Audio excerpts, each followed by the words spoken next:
На дворе 79-й год нашей эры, и римский мудрец Плиний-старший узнал о скором извержении Везувия. Стремясь спасти тысячи жизней в городах Помпеи, он прибегает к мистике. С помощью серии древних ритуалов он обращается к Прозерпине, богине подземного мира. И Прозерпина дарует свою милость тем, кто живет рядом с вулканом, и предотвращает извержение. Но Плутон, владыка подземного мира, недоволен. Разгневанный тем, что у него отняли новые души для его владений, Плутон предъявляет смертным ультиматум. Через год он вызовет новое извержение Везувия, и на этот раз не маленькое, а настолько мощное, что покроет всю планету расплавленной лавой и пеплом. Единственный способ, которым человечество может избежать этой участи, это если сильнейшие воины Земли одолеют 7 отпрысков Плутона в бою, а затем победят и самого Плутона. По всему миру чемпионы многих великих цивилизаций начали собирать последователей, стремясь уничтожить отпрысков Плутона и спасти мир, чтобы навсегда закрепить свою собственную историю. 7 стран бросили все свои ресурсы на предотвращение апокалипсиса. Римская империя выдвинула своего таинственного воина Децима и его новых аргонавтов. Группу самоотверженных воинов, которые верят, что традиционный бой есть ключ к победе. Китайская династия Хань призвала на помощь мастера Бинцима и других жителей Куньлуня, волшебной горы, которая является домом для выдающихся практиков боевых и мистических искусств Китайского царства. Парфянская империя сплотилась вокруг загадочной фигуры, известной только как Парфянин, даже без имени, легендарного наездника, который пользуется уважением самых элитных военных подразделений Парфянской империи. Также прибыли воины из-за океана в виде морского бродяги и его войск ламасианцев, стремящихся доказать, что они достойные дети Нептуна. Но человеческие нации не единственные, кто работает против Плутона. Могучие амазонки обратились за помощью к Вирага, мастеру боевого топора. Атланты вышли из своей водной изоляции, чтобы помочь отступнику Кракенлансу, который общается с людьми больше, чем одобрили бы его сородичи. Наконец, Плутону также противостоит существо по имени Стигиана, которая возглавляет группу из самого подземного мира, фракцию под названием «Беженцы Плутона», состоящую из тех, кто сбежал из подземного мира в Антарктиду, когда Плиний использовал свои ритуалы, чтобы прорвать завесу между этим миром и следующим. И за всеми этими еще стоит 8-я фракция, фракция Нокс, богини ночи, которая стремится убить Плутона и захватить подземный мир для себя. Независимо от того, кто в конечном итоге победит в этой битве с богами, судьба мира висит на волоске и зависит от вас. Большой всем привет! Сегодня мы познакомимся с по-настоящему уникальной настольной игрой, которая почти полностью построена на последовательности интересных стратегических и тактических задач. А уникальность игре придает ее длительность и то, что игра предназначена только для соло-прохождения. Я уже сыграл одну полную кампанию. Она заняла примерно 10 реальных дней и около 20 игровых часов. При этом уникально я назвал Гопламах Викторум не за длительность и не за то, что только для соло, а за то, что все эти 20 часов она не была скучной. Подчеркну, она не наскучила, несмотря на длительность и внешне довольно однообразный процесс. Этот обзор будет большим и подробным, потому что игра того достойна. Вначале я поделюсь 5 плюсами и минусами, а затем мы игру разложим, посмотрим, как это делается, и начнем изучать прямо в игровом процессе. То есть мы начнем игру и по ходу научимся в нее играть. Я постараюсь сделать это максимально подробно, чтобы по этому видео вы могли полностью понять, как игра устроена, как играется, и не только сознанием дела следить за последующими летсплеями и стримами, но и даже сыграть самому. Вот такая задача поставлена для этого видео. Итак, начнем с традиционных плюсов и минусов, которые я заметил, сыграв в игру примерно 20 часов. Плюсы. Первый, самый очевидный плюс – это компоненты и физическая продуманность. Игра, на мой вкус, очень красивая. Но что важнее, она еще и очень продуманная с точки зрения удобства раскладывания и складывания. А это для игры, которую вы при всем желании не сможете пройти за один присест, очень-очень важно. Благодаря продуманным компонентам и специальной пластиковой арене все собирается и разбирается буквально за 5 минут. Но остальное вы видите на экране. Это большое цельное неопреновое поле, и оно в комплекте. Пластиковые карты, красивые чипы, в том числе новинка, чипы для героев и боссов, так называемых отпрысков Плутона, они двойной толщины, что неожиданно много дало для наглядности. Где обычные юниты, а где элитные юниты, как их здесь называют. Но это всего лишь первый пункт и всего лишь внешность и красота. Это, конечно, хорошо, но есть ли под этой красотой игра? И второй большой плюс — это как раз игровой процесс. Гапломах — это очень элегантная и, на удивление, простая игровая система, которая работает. Искусственный интеллект основан на системе приоритетов, которые меняются в зависимости от ситуации. Но при этом правила совсем не сложные. Тут нет таких каких-то очень многоуровневых схем и так далее. Искусственный интеллект прост, сравнительно. И он легко отрабатывается уже спустя несколько боев. Костяк системы — это полностью просчитываемая стратегия на игру. Все доступно, информация открыта. При этом и тактика на арене тоже просчитываемая. Это и перемещение юнитов. Есть только условно просчитываемая кубичная система ударов. То есть рандом есть только на боевых кубиках с разной вероятностью попадания. И этот рандом настолько подходит игре, что рандомом не воспринимается, а ощущается как элемент тактики. Итак, второй и очень важный плюс игры — это очень изящная и действительно работающая механика. Третий плюс — большое разнообразие ситуаций, которые игра генерирует.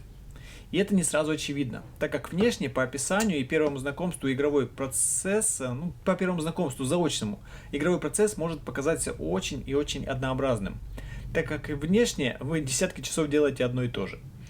Но на деле я прошел всю кампанию, и почти все столкновения, кроме самых первых, ощущались разными и разнообразными. В игре есть 8 разных арен, меняющих правила и требующих подстраиваться под них. В игре есть постепенно усложнение противников через такой своеобразный багбилдер. Когда чем дольше вы играете, тем больше разных юнитов и с разными особенностями появляется в пуле ваших потенциальных врагов, в мешочке так называемом. Есть 8 разных наций, каждая из которых имеет свои довольно яркие особенности. Есть личные свойства героя, которые вы открываете в процессе, обретая все больше возможностей. Есть, в конце концов, ваша команда, которая тоже меняется по вашей или не по вашей воле. Есть проклятие, которое усложняет игру или вводит ограничения, заставляя вас играть гибче. Есть что-то вроде квестов заданий, которые вы можете выполнять для получения особенных достижений. Все это в комплексе делает игру очень разнообразной, несмотря на то, что внешне вы час за часом делаете вроде бы одно и то же. Четвертый плюс, который стоит отметить, это великолепно написанные правила. Научиться играть в Гапломах сравнительно легко. Причем я впервые увидел в правилах настолько хорошо встроенную подсказку для тех, кто играет первый раз. И это простая, банальная дописка в абзацах с очень конкретной инструкцией, что надо делать, кого взять и куда положить. Я вам покажу, когда мы будем делать раскладку. Ну и пятый плюс — это ощущение эпичности от игры, когда проходишь ее целиком. За долгие часы ты видишь, как твой герой и его команда развиваются, обрастают возможностями, способностями. И ощущение постоянного выверенного напряжения через сложность, которая усиливается от главы к главе. Усиливается от все более сильного влияния конечного босса, от того, как убывают благословения и гибнут старательно собранные воины. Авторы хотели, чтобы их игра создавала впечатление эпичного прохождения, в конце которого вас ждет по-настоящему большое испытание. И, похоже, у них получилось. Теперь найдем и 5 минусов для баланса. И первый минус, он связан с первым плюсом. Красивые и качественные компоненты влекут за собой встроенный недостаток. Игра довольно дорогая. Второй недостаток — это то, что игра исключительно соло и направленность на соло игроков. В ней даже опционально не предусмотрен мультиплеер. Можно ли играть в нее не в одного? Теоретически, почему бы и нет. Как любую игру кооператив можно играть в соло, так и любую соло-игру можно вполне попробовать поиграть в кооперативе. Но зачем, если есть вторая коробка Гапломах Remaster, где есть и соло-режим, пусть не такой эпичный, как без длительной кампании, но зато есть полноценное сражение между игроками в стиле навороченного такого сундука войны. Поэтому для очень многих игроков отметка только для соло может стать существенным минусом. Третий минус связан с финальным боссом, так называемым отпрыском Плутона. Они очень интересные, все. Они разнообразные, и они круто работают, когда ты до них доберешься, если доберешься. Беда в том, что битва с боссом на фоне многочасовой игры займет всего несколько процентов времени. Ну, то есть вы играете 20 часов, а битва с боссом полчаса. Посчитайте процент сами. А вот влияние выбранного на игру монстра в самом прохождении, в процессе этих десятков часов, оно минимально. И отличие какого монстра вы возьмете, в процессе отличается только одним персональным чипом проклятия. И все. То есть 90% игры с точки зрения изменения игрового процесса разницы никакой нет, какой у вас в конце босс. Да, конечно, под каждого финального врага вы должны подстраиваться в процессе, чтобы прийти к нему подготовленным. Но непосредственно в игровых механиках это никак не проявлено, кроме одного единственного вот этого чипа с красным проклятием. Четвертый минус.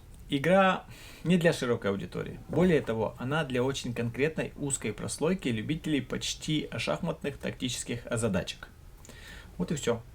Ну и пятый все-таки недостаток. Одна сессия в Гопломах Victorum все же очень длинная. 10-20 часов это для многих звучит как приговор. И при этом все игровые достоинства Гопломах завоевания проявляются только при длительности, именно в последовательности задачек, каждая из которых вместе формирует ощущение той самой эпичности. То есть недостаток в том, что игра очень длинная, но все достоинства проявляются только если вы ее всю целиком проходите. Ну а теперь от общего описания, от общих плюсов и минусов мы переходим на стол и попробуем увидеть эту игру, как она устроена, как она играется. Здесь будут и правила, и раскладка, и все нюансы, которые я смогу вам донести, чтобы вы могли сами составить свое собственное впечатление от этой игры, хотя бы теоретическое. Вот, наконец, мы и на столе, и готовы научиться играть в игру Гопломах Victorum. И для этой игры я хочу сделать обучалку немножко по-новому. Я не буду рассказывать правила, я буду с ней знакомить вас, как будто бы вот мы вместе с вами сидим за столом и пытаемся освоить новую для нас игру. Да, я ее знаю уже хорошо, достаточно, провел за ней не один десяток часов, поэтому надеюсь хорошо и понятно структурировать весь игровой процесс. Чтобы понять игру, нужно посмотреть, как она раскладывается. И здесь очень подробно этому посвящено несколько страниц. С чего мы начинаем наше приключение в этом мире? Да, мы читаем небольшой лор, который я вам в начале этого видео зачитал. Вот здесь. Потом смотрим небольшие примечания, нам рассказывают, как выглядит эта компания, общие слова, общие правила, которые нужно иметь в виду. И после этого мы начинаем раскладывать игру. По сравнению с другими большими играми, она очень легко раскладывается. Мы просто размещаем посередине своего стола основной вот этот коврик, на котором отображено очень много информации. Во-первых, это наш лагерь. Очень красивый, замечательный лагерь наших героев и наших спутников.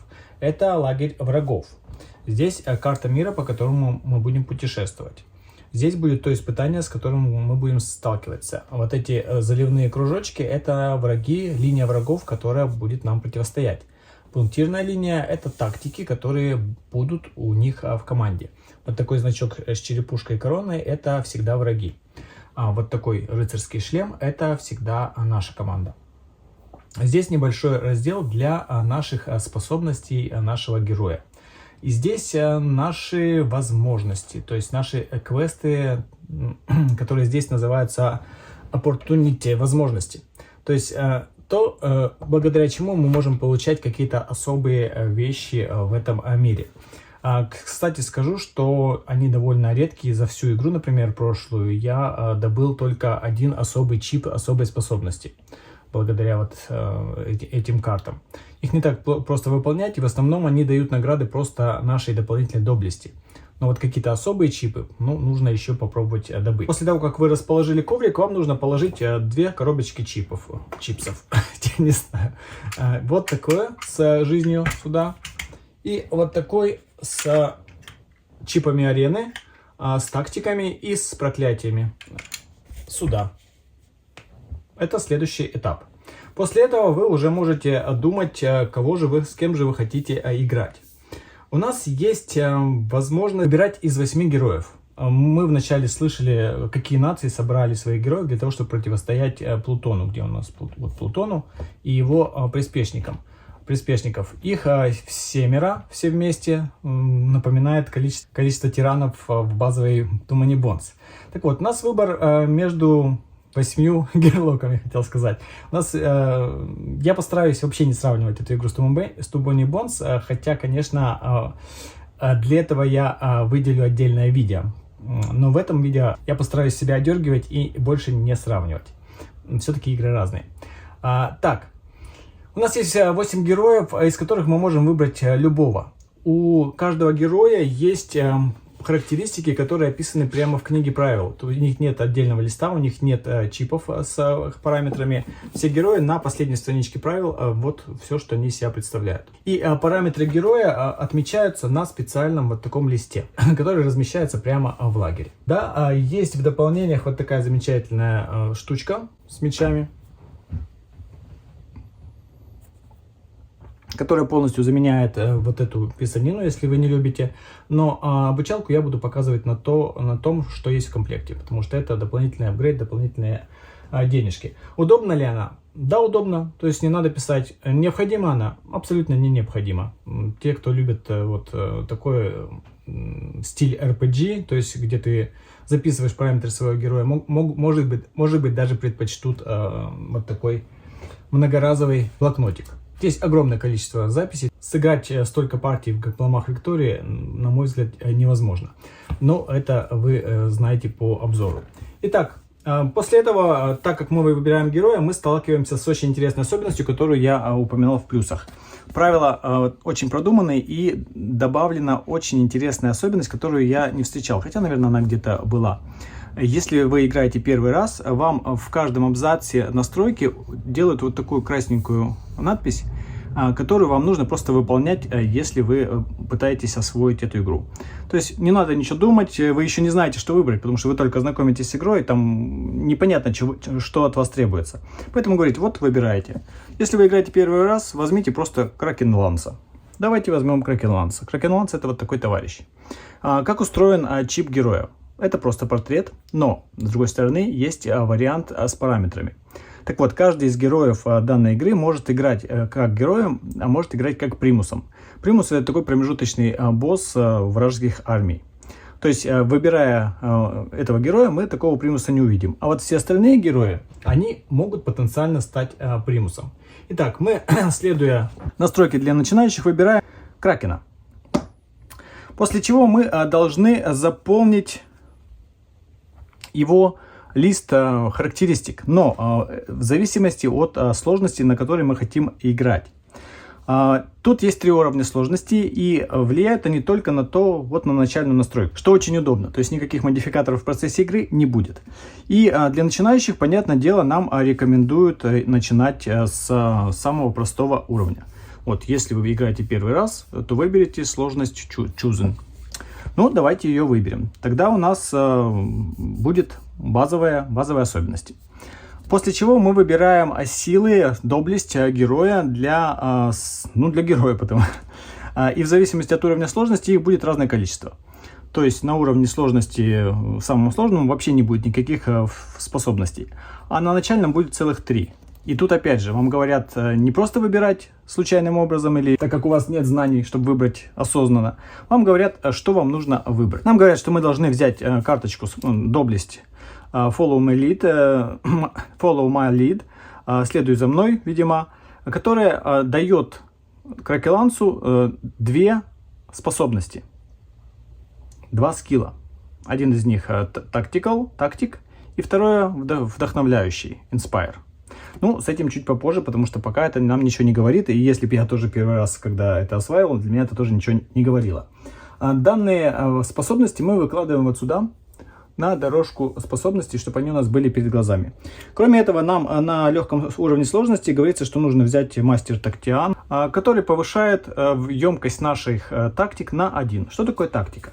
Тактика — это специальные особые чипы, которые позволяют маневрировать в бою. И по умолчанию у всех вместимость лагеря на эти чипы только 3. Но благодаря вот этой способности Кракена у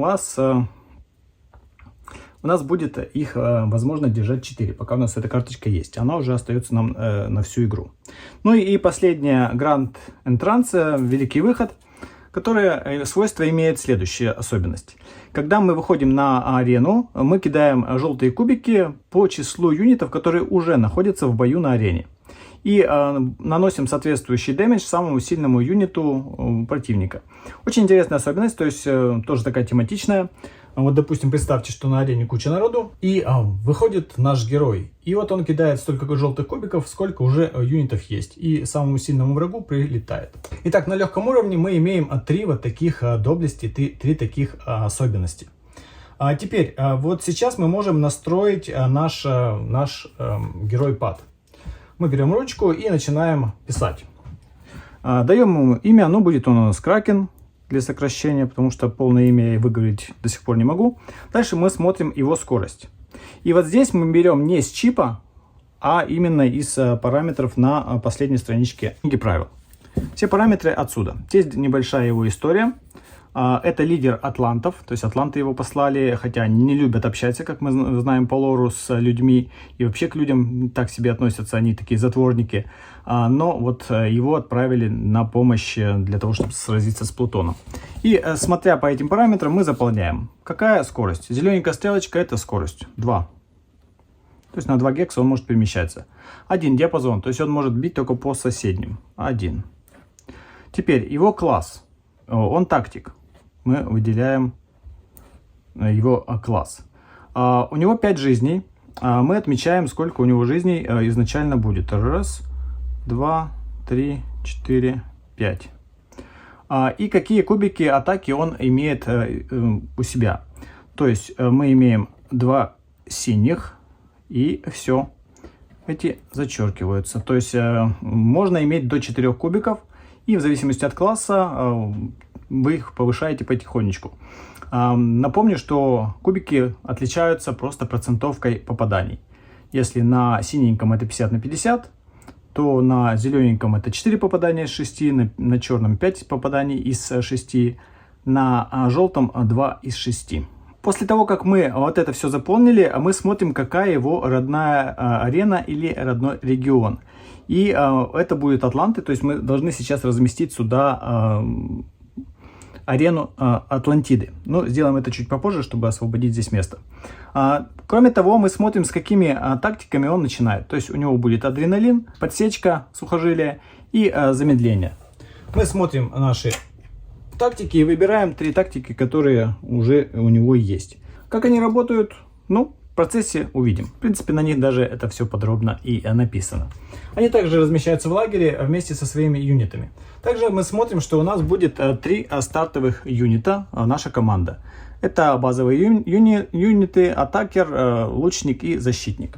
Мы берем из 8 стартовых, их только 8, вообще на всю игру, только 8, вот беленькая рамочка, это стартовые юниты. Итак, у нас будет атакер, лучник и защитник.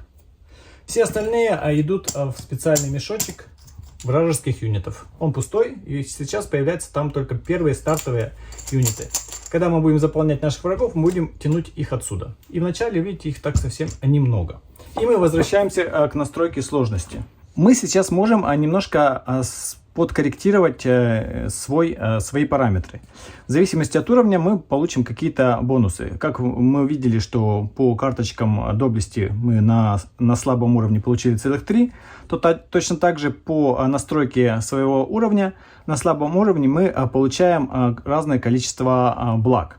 И на начальном у нас есть целых 8 благословений, которые мы можем тоже здесь отвести. Вот эти желтые щиты — это благословения. Что это такое?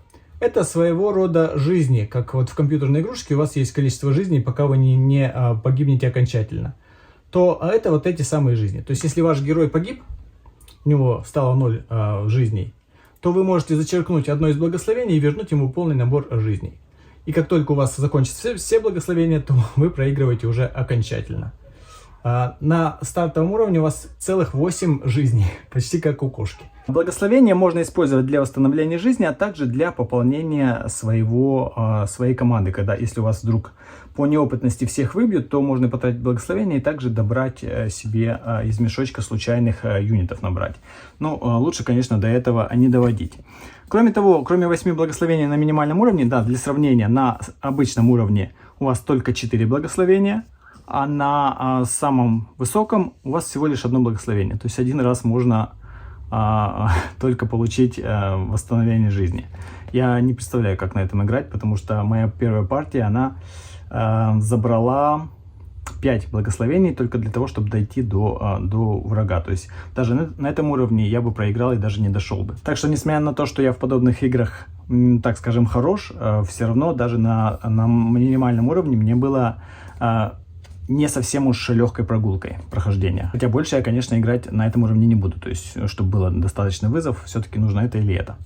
Ну и на минимальном уровне мы получаем еще по одному благу среди всех важных параметров. То есть мы повышаем здоровье, и у нас появляется 6 жизней.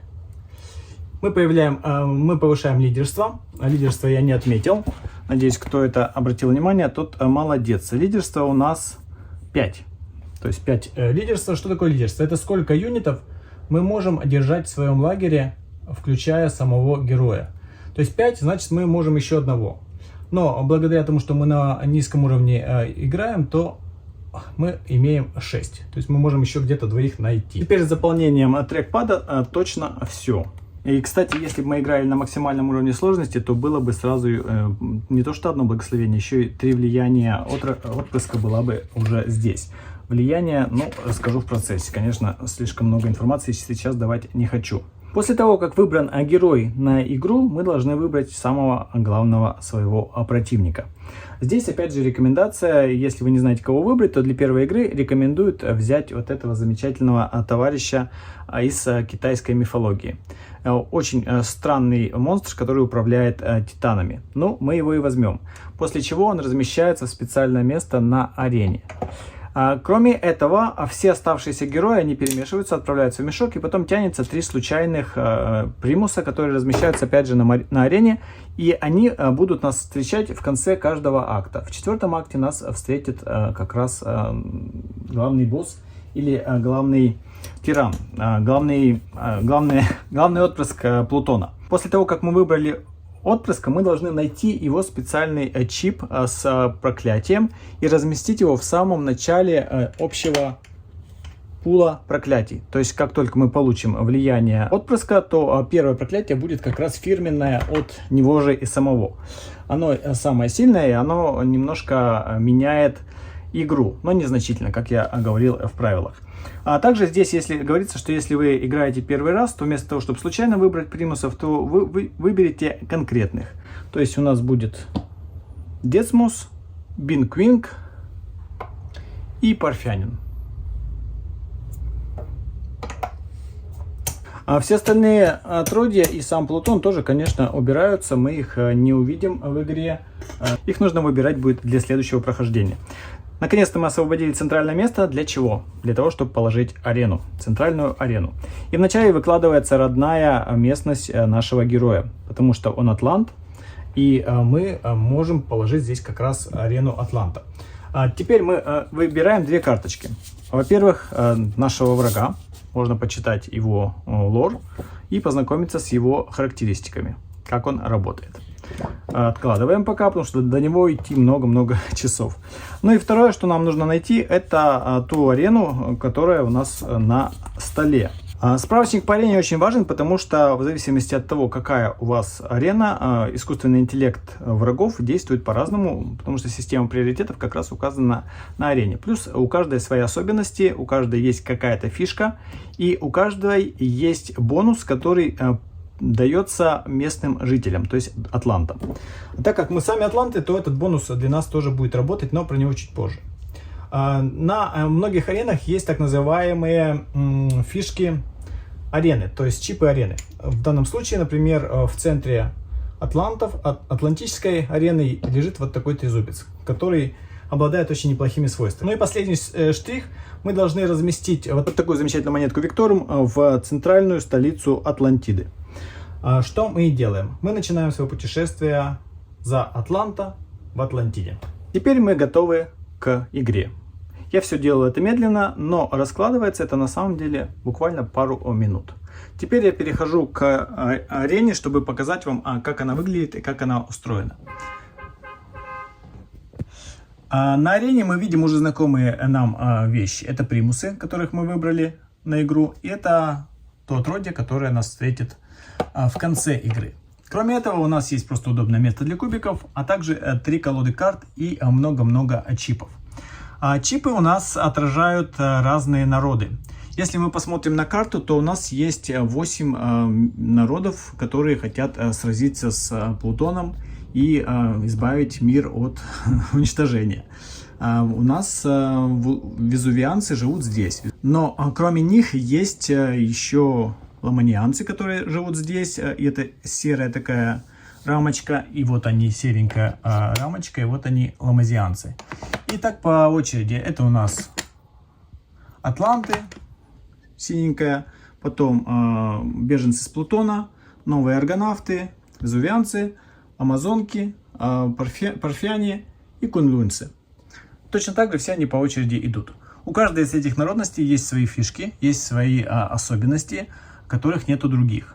И, как правило, они все сильнее и интереснее, чем наши скучные базовые белые чипы. Они проявляются в процессе, и в какой-то момент они будут пополнять этот мешок, и нам будет все сложнее и интереснее сражаться с каждой неделей нашего приключения. Посередине арены есть особые чипы, которые можно добыть только через возможности. Что у нас есть за колоды карт? Те же самые возможности. Когда мы выбираем возможность, мы берем 2 карты, читаем, выбираем одну оставляем здесь, одну сбрасываем. В любой момент, когда вы выполнили особенность данного задания, вы получаете награду. Ну, к примеру, то, что у нас видно сверху. Колоды все перемешаны перед нашей игрой. Простое задание. Вы играете событие, в котором вы развернете только своего героя, без помощников. Награда вот здесь. Hero Powers. То есть вот эти доблесть. Мы берем доблесть героя. И получаем еще одну из этих карточек, которых у нас уже 3. То есть награда такая. Это большинство наград в этой колоде, это получение доблестей героев. Разумеется, сейчас у нас их и так много, потому что мы на легком уровне. Но если вы играете на максимальном, то они вам очень и очень понадобятся. Но это несложное событие. В принципе, можем его оставить здесь, посмотреть. Кроме этого, есть еще 2 колоды. Это кровопролитные сражения. Это сражения, в которых, если ваши спутники гибнут, то они уходят от вас насовсем. Информация также открыта, то есть вы можете планировать, с чем вы столкнетесь. Вы не тянете случайным образом, то есть вы всегда можете прочитать заранее и подумать, хотите вы с этим связываться или нет. Ну и еще одна колода – это спортивные состязания. Они бывают 3 типов. Данная, например, имеет двойной тип, то есть захват флага и король горы. Есть еще одно соревнование, которое называется спарринг. То есть оно похоже на кровопролитное, но вы по-дружески сражаетесь с противником, и вам нужно победить. И если ваши воины погибнут, то они не погибают, но совсем не уходят в мешочек, а просто возвращаются к следующему событию, оклемавшись. Спортивное занятие от кровопролитного отличается не только тем, что вы теряете, что в кровопролитном вы можете потерять юнитов, а еще и видами наград. Награды мы получаем за успешное прохождение того или иного события. И здесь это все очень хорошо расписано. За спортивное мы можем получить нового юнита из тех, с которыми сражались. То есть они настолько восхищаются вашим доблестью, что присоединяются к вам. Либо получить тактики. Тактики — это вот эти жетончики одноразовые, которые мы можем использовать в процессе боя. А вот за кровопролитное испытание, события, мы можем апгрейдить свои кубики и получать дополнительную жизнь или лидерство. То есть мы основные параметры героя прокачиваем. То есть жизнь, лидерство или улучшаем свои кубы. В общем-то и все. Игровой процесс идет по 3 фазам. Фаза путешествия, фаза события и фаза очистки, по которым мы сейчас подробно и пройдемся. Все начинается с фазы путешествий. У нее есть совсем немного особенностей, которые мы сейчас очень легко запомним. Во-первых, мы двигаемся по пунктирным линиям между точками. На карте есть всего лишь 4 вида точек, которые легко запомнить. Красное – это кровопролитное событие, то есть если мы приходим сюда, то мы можем принять или отвергнуть событие, которое у нас лежит вот сверху. Если синенькое – это спортивное событие, зеленое – это возможности, затем есть гавань, так скажем, которая позволяет перемещаться за неделю. То есть если вы, допустим, находитесь здесь и хотите куда-то там вдаль уплыть, то вам не надо по этим точкам путешествовать долго-долго. Вы можете просто оказаться сразу вот в любой другой гавани мира. Иногда это очень важно. Да, это стоит неделю. Напомню, что у нас на каждый акт всего лишь 12 недель. Что такое неделя? Каждое событие занимает неделю. Спортивное, кровопролитное, квестовое. Все неделю. Путешествие через порты тоже занимает 1 неделю. Итак, во время путешествия мы можем либо воспользоваться, либо просто переместиться, либо воспользоваться портом. Перемещение очень простое и имеет всего лишь одно ограничение. Вы не можете вернуться туда, откуда пришли. То есть, если вы, допустим, вот находитесь здесь и отправились сюда, то обратно на следующий ход вы вернуться не можете. Вы должны двигаться дальше. Также вы не можете возвращаться в столицу, в которых нет примусов. Обратите внимание, что у нас есть 3 примуса. Это значит, что они живут в 3 своих столицах. У нас есть парфянин. Парфяне у нас живут здесь. То есть в эту столицу мы можем зайти, потому что там есть примус. Но если вы заходите туда, вы сразу же начинаете с ним сражаться. То есть ваша неделя, ваш акт сразу же прекращается. И независимо от того, сколько недель вы уже отработали, сразу же начинается конечная битва с этим примусом. И на этом акт заканчивается. Поэтому, если вы не готовы и пошли туда, ну, скорее всего, вас убьют.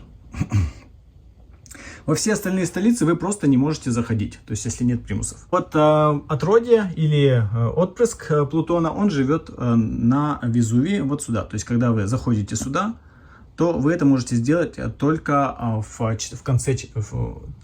только в 4-м акте. И заходя туда, вы сразу сталкиваетесь с противником. Обратите внимание, что в процессе игры вы в любой момент можете отказаться от битвы. В начале своего хода или хода противника вы можете просто сдаться. Да, вы не получите награду за событие, получите влияние отпрыска, но, по крайней мере, останетесь живы и ваши воины останутся живы. Но если вы сражаетесь с примусом или отпрыском, вы не можете сдаться. Вы будете биться, пока кто-то из вас не погибнет. Поэтому заходить в столицы без должной подготовки не стоит. Вот и все. Это 4 места и одно правило движения по миру. Нельзя возвращаться. При перемещении по портам вы теряете дополнительную неделю. Зачеркивайте неделю. И давайте сразу начнем изучать фазу событий. Фаза событий наступает тогда, когда мы приходим в одну из этих точек. У нас из Атлантиды 2 пути. На спортивное состязание и на кровавое. Сейчас мы выбираем, какое из них лучше. Мы смотрим, у нас полностью открытая информация. То есть у нас есть все события, и у нас есть все войны, которые появятся. То есть мы не можем смотреть эту колоду, мы можем смотреть только верхние, что карточки, что чипы. Но тем не менее, мы очень легко можем спрогнозировать, какой будет бой. Например, что нас ждет здесь? Отравленные клинки. Это очень жесткое событие. Да, мы можем использовать огромное количество юнитов. Да, чуть не забыл. Перед тем, как мы столкнемся с первым нашим событием, посмотрим, как они устроены. То есть сейчас мы выбираем фактически из этого и из этого. Возьму вот эту, что более наглядно. Что из себя представляет карточка события? Во-первых, ее тип. Во-вторых, 2 линии. Линия врагов, линия наша. На этих линиях указано, какие юниты будут участвовать в данном соревновании. Ну или в данной бойне, если брать кровопролитное столкновение. Буква L означает локал, местные войны. А простые вот такие черепушки — это произвольные воины, нанятые из мешочка. У нас H — это наш герой, это наши воины. Если рядышком с кружочком врага есть буква Т, это значит, что данный воин приходит со своей тактикой. Про тактику мы чуть попозже, конечно, почитаем. Ну и мы смотрим условия, и мне это событие очень нравится. Оно называется «Дрожь земли».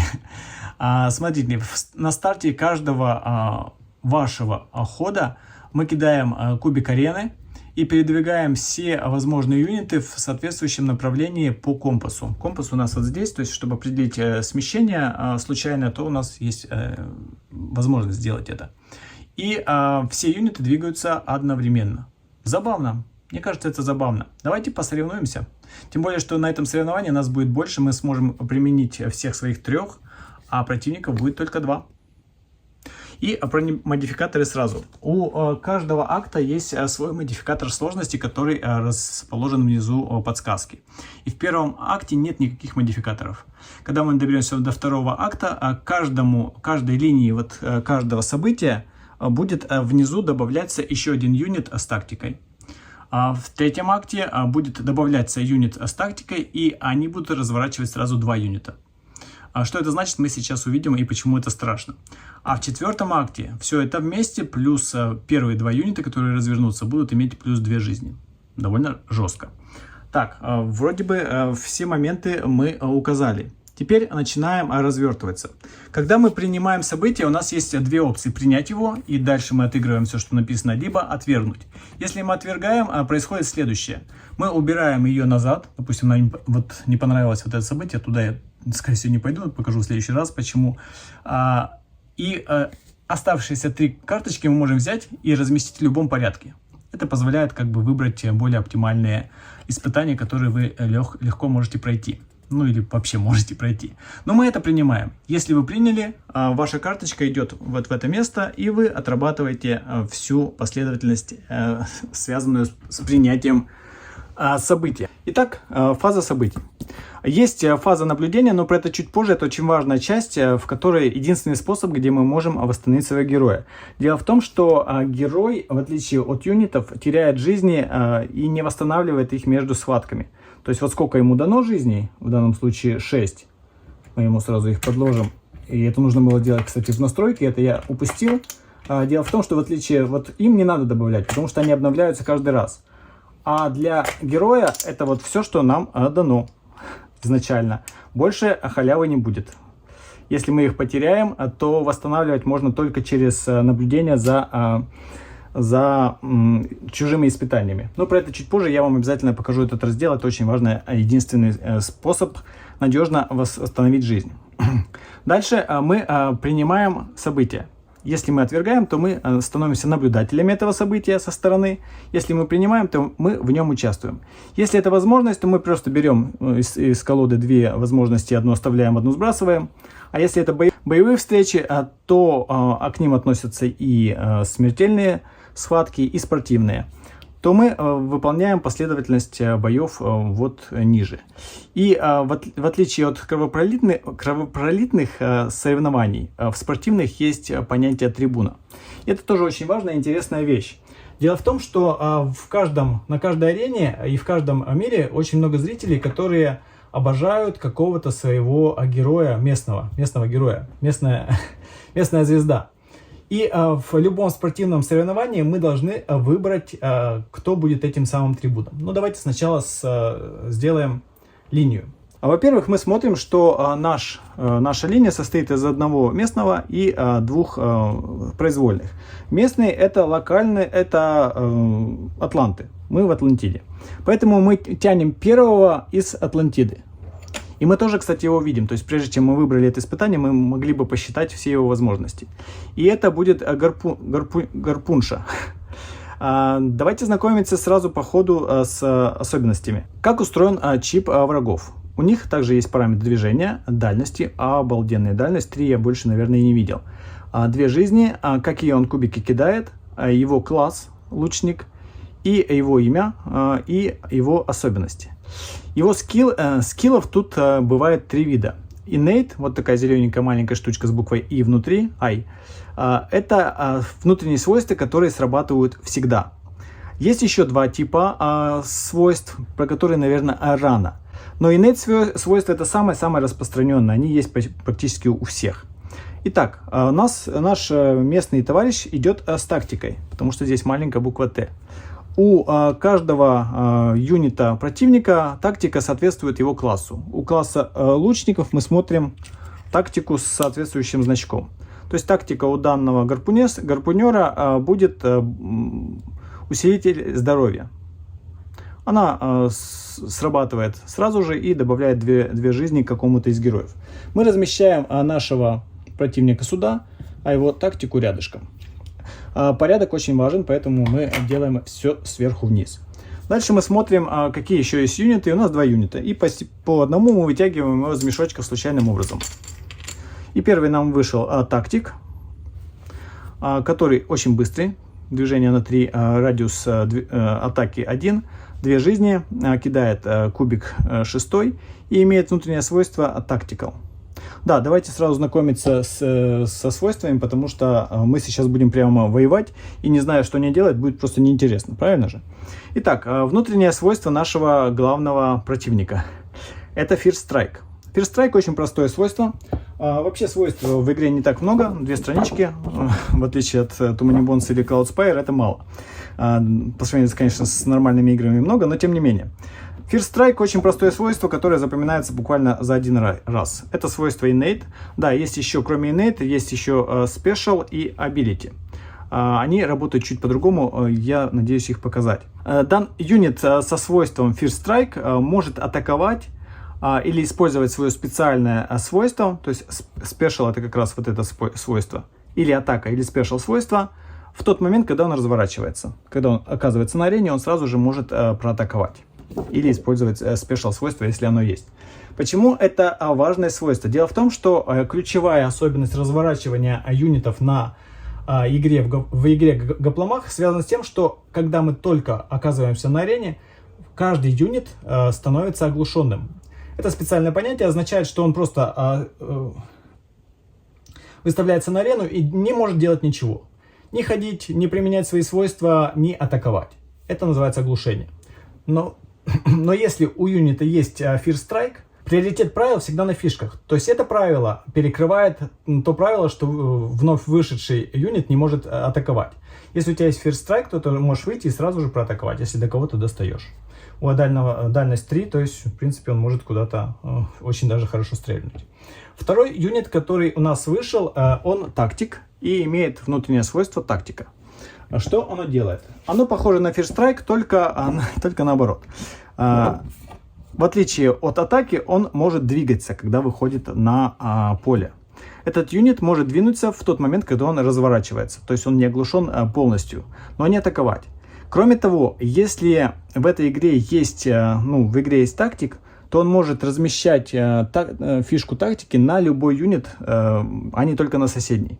Потому что тактику можно размещать только на соседнего юнита, вражеского или своего. Но если есть тактик в вашей команде, ему все равно. Он может размещать хоть куда, хоть на другую сторону поля. Вот такое свойство. Тоже очень распространенное. Обратите внимание, что благодаря нашей доблести у нас тоже есть, у нашего героя тоже есть свойство тактик. Ну и давайте с Inspire тоже сразу познакомимся, чтобы знать, что умеет наш герой. Inspire очень простое свойство. Это свойство вдохновления. Оно внутреннее, оно сработает всегда. И все дружеские юниты, которые находятся рядышком с юнитом, который вдохновляет, получают дополнительный синий кубик к своей атаке. Итого мы уже познакомились с целыми 3 свойствами юнитов. Да, нам нужен еще один вражеский юнит. И это будет атакер, как по-русски сказать. Это другой класс атакующий. Он кидает очень много кубиков и довольно сильно бьет, конечно, но только в ближнем бою. У него 3 жизни, 2 скорости и внутреннее свойство Retaliate. Тоже очень простое свойство. Если его кто-то атакует, он просто забирает 1 жизнь в ответ. После того, как этому юниту был нанесен дэмидж от атаки, и это очень важно, потому что только от атаки, а если это от специальных свойств или от каких-то внутренних свойств, то реталейт не срабатывает. И если юнит не был побежден во время атаки, то он наносит 1 дэмидж в ответ, если атакующий был в его диапазоне.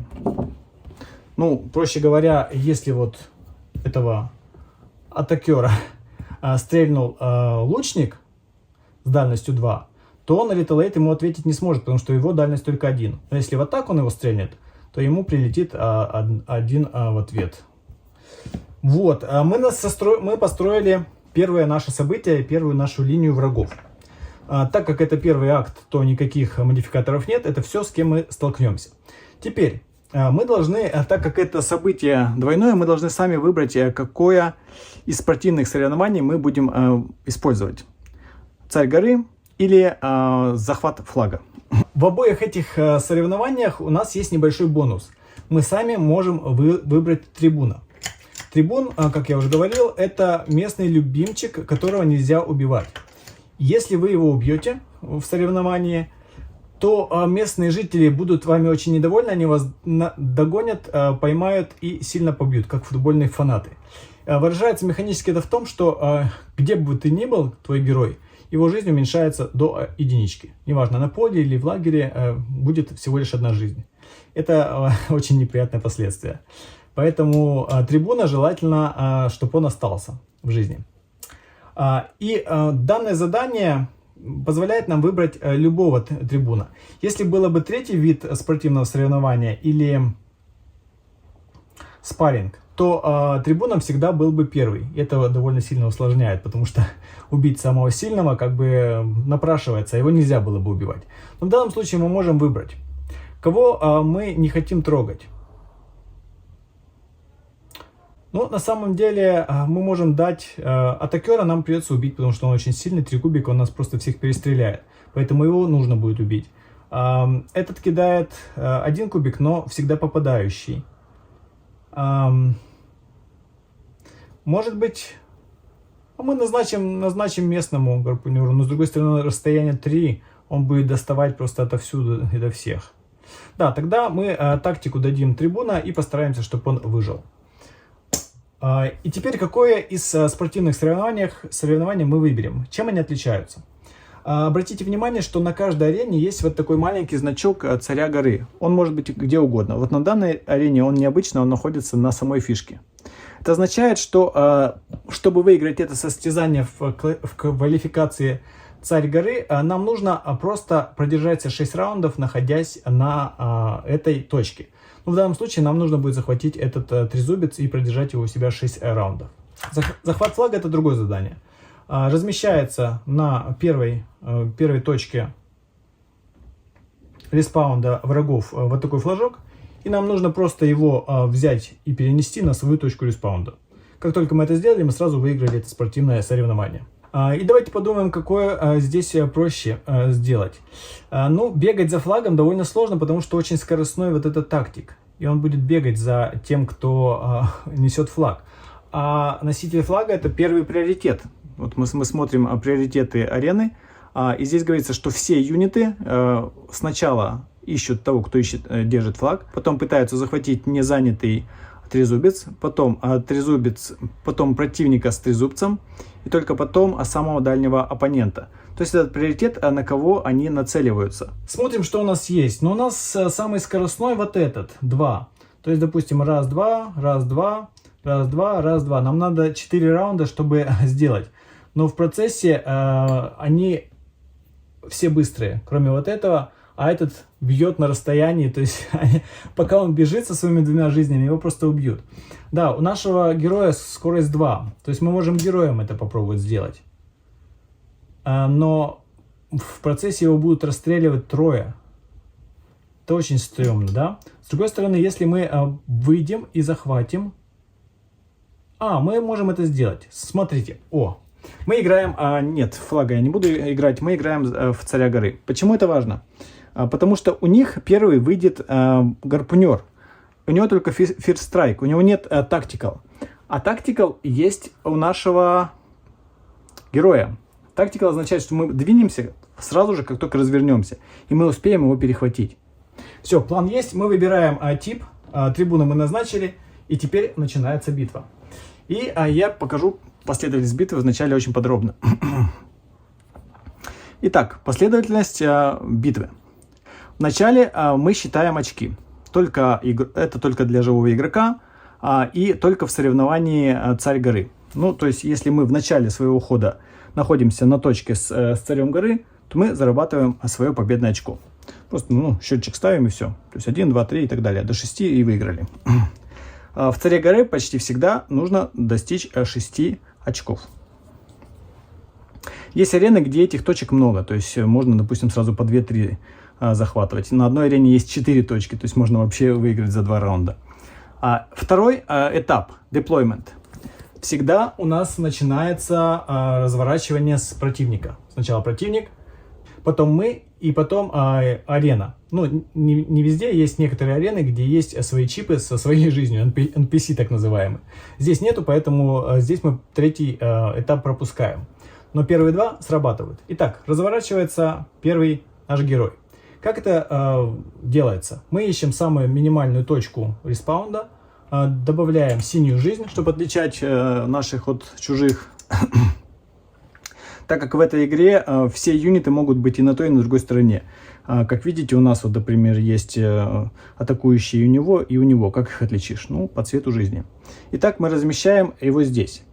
И мы смотрим его свойства. Так как он оглушенный, но у него есть First Strike, если бы сейчас был кто-то в диапазоне доступности, он бы его ударил. Но так как нет, он просто стоит оглушенный и не двигается.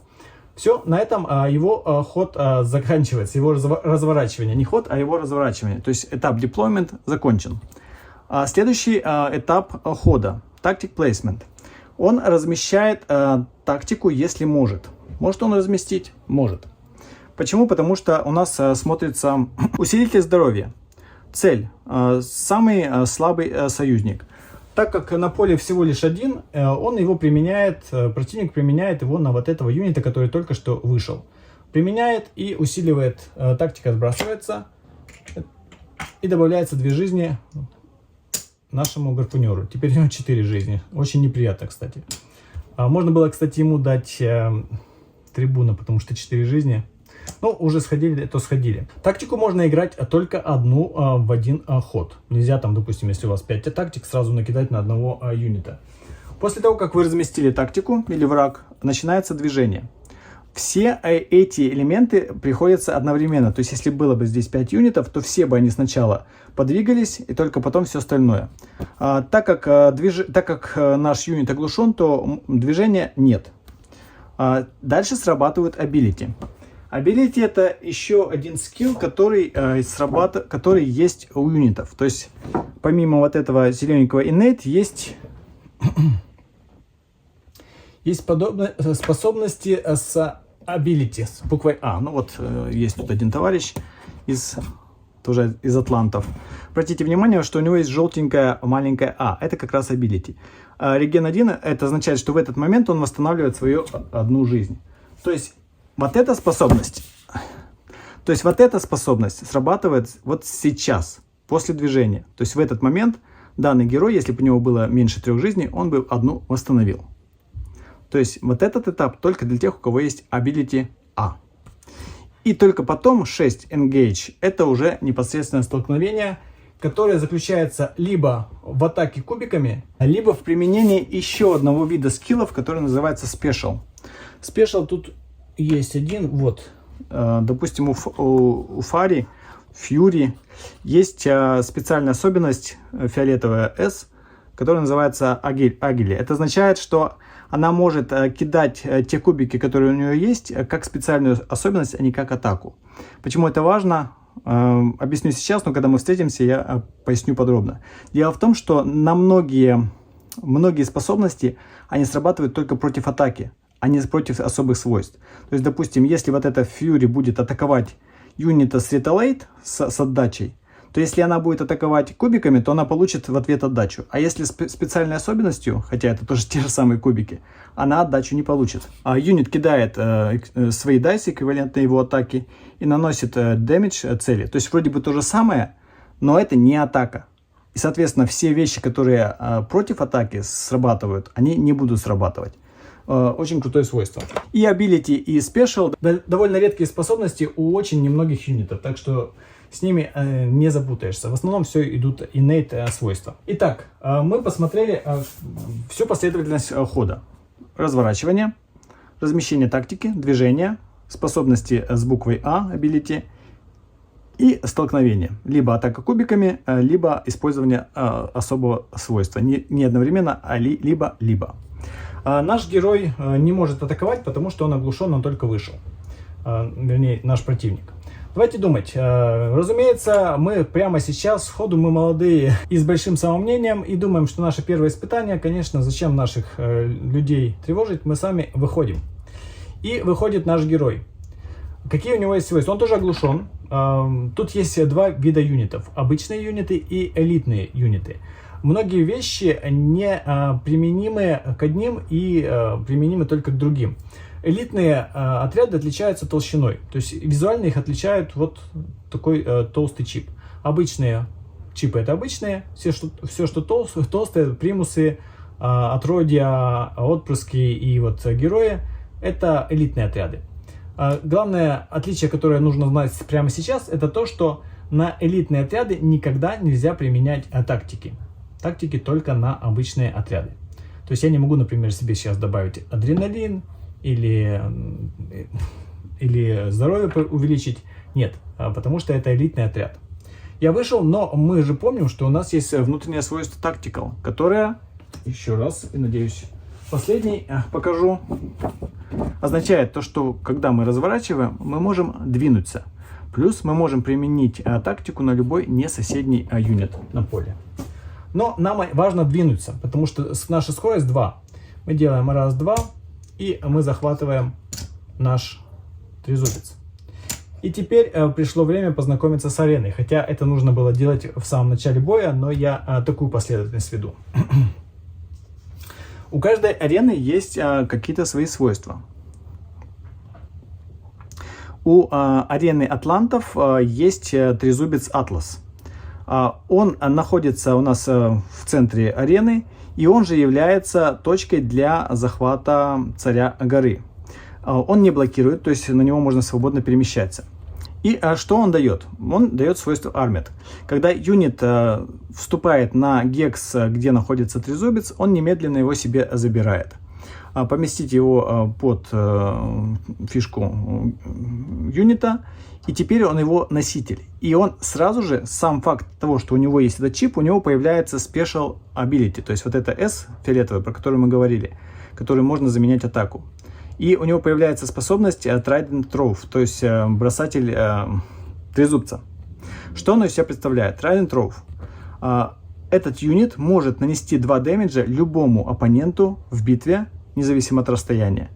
Этот юнит должен этот трезубец от себя убрать и кинуть в то место, куда он на того юнита, на которого он его кинул.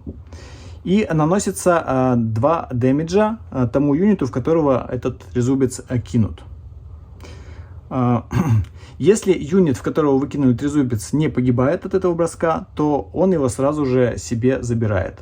И, соответственно, может кинуть потом. У него тоже появится свойство. То есть у кого трезубец, у того вот это свойство и есть. Позволяет его кидать вместо атаки. Синеньким курсивом всегда указано то, как работает с данным предметом искусственный интеллект. Обратите внимание, что на способностях тоже указаны иногда вот такой синий курсив. Это означает, как с данной способностью работает противник. Так вот, тут написано, что юниты противника всегда используют вот это свойство вместо атаки. И приоритет по вот этому списку. То есть они всегда будут пуляться либо в флагоносца, либо в дальнего, это пропускается, либо в самого дальнего оппонента.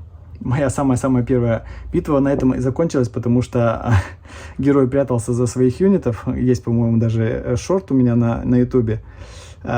И его убили как раз этим трезубцем, потому что он оказался самый дальний оппонент. Ну и мы смотрим свойства для местных жителей. На арене атлантов она называется «Сила моря». Местные юниты имеют +1 дэмэдж, когда они используют свойство Trident Throw. Все очень просто. То есть, так как мы тоже атланты, то мы, кинув этот трезубец, мы нанесем удар 3, а не 2. Потому что здесь 2 плюс наше местное. Соответственно, если у этого юнита тоже будет трезубец, то он тоже будет наносить им 3 урона, а не 2. Все остальные только 2. Это преимущество местного населения. Но мы его захватили. Теперь атаковать мы не можем, потому что мы оглушенные, мы только вышли. А то бы раз и хотя у тебя 4 жизни.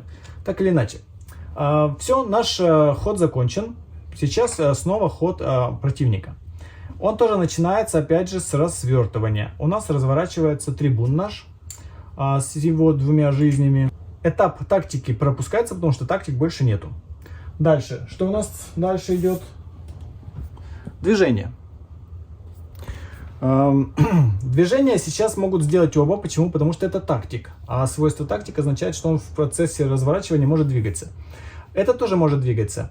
И здесь очень важный элемент, который, прошу обратить внимание, это один из ключевых моментов работы искусственного интеллекта и решения тактических задачек для игрока.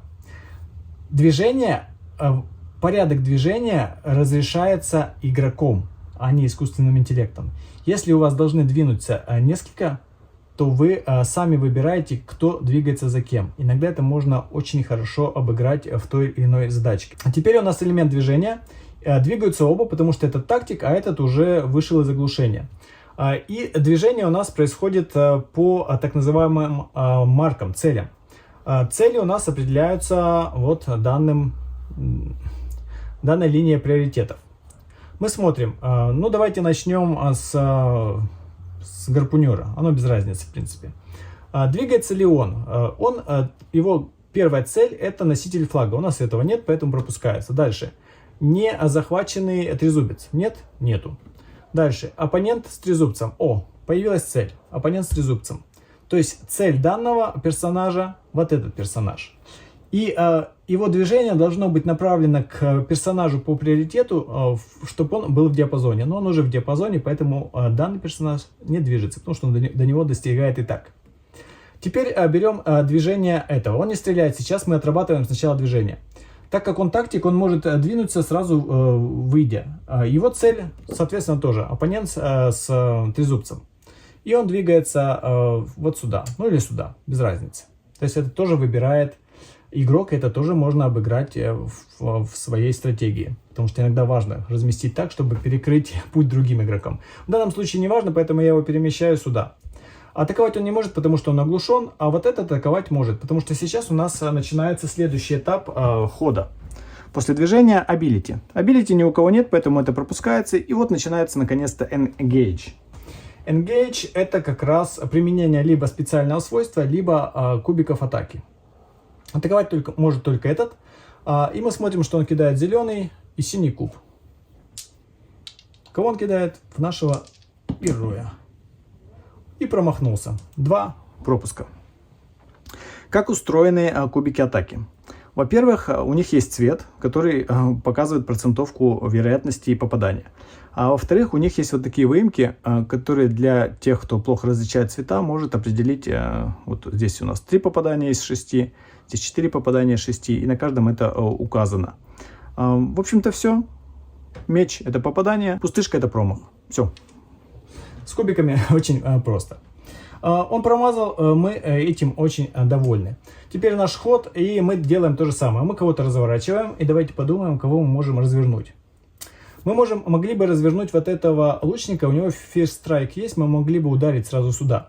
Но это трибун, нам его убивать нельзя. Но смотрите, какую вещь я пропустил, потому что наш ход начался, а я пропустил, что мы играем в короля горы. А значит, у нас первый пункт срабатывает. Мы считаем очки. Мы находимся на точке царя горы. Значит, у нас появляется первое победное очко. И дальше уже разворачиваем. Давайте думать. Смысла этого нет разворачивать, потому что трибуны мы убивать не хотим. 6 жизней терять и потом их восстанавливать проблема. Кого мы развернем? Мы можем развернуть вот защитника. У него есть ключевое слово «дразнилка». И если мы им воспользуемся, я вам его, конечно, подробно опишу. Давайте мы его развернем. С 5 жизнями он у нас, оказывается, допустим, вот здесь. Попробуем отвлечь на него тактика. И так как это спортивное соревнование, если даже наши спутники погибнут, ничего страшного, они сразу же вернутся к следующему событию. Он больше ничего не может делать. У нас элемент размещения тактики. Они одноразовые, то есть если мы их разместим, то они уйдут, и жалко. Можем ли мы кого-то разместить? Вообще нужно показать, как оно работает. Мы уже показали, как противник, давайте покажем, как мы. Так как наш герой-тактик, мы можем разместить любую тактику на любом, независимо от того, рядом они или не рядом. Скорее всего, вот этот товарищ, этот не промахнется, то есть один удар нам точно будет. С другой стороны, от этого все равно не убежишь, правильно? От этого можно убежать. Поэтому я применяю тактику оглушения. Я оглушаю вот этого местного гарпунера. Как работает тактика оглушения? Это временное состояние. До конца юнит становится уставшим. Уставший означает, что он вообще ничего не может, все его свойства не работают, не двигается, не атакует до конца следующего хода. Все, мы его вырубили на следующий ход. Теперь у нас после применения тактики есть фаза движения. Этот двигаться не может, потому что он только что сделал, а вот этот может. И мы можем попробовать просто банально побегать. Раз, два. Так, да, этот не дойдет до нас. Мы убежали вот сюда. Атаковать мы никого не будем. То есть нам нужно продержаться просто 6 раундов, на самом деле. На этом наш ход закончен. Ходит противник. И смотрите, как быстро ускоряется, когда вы все уже знаете.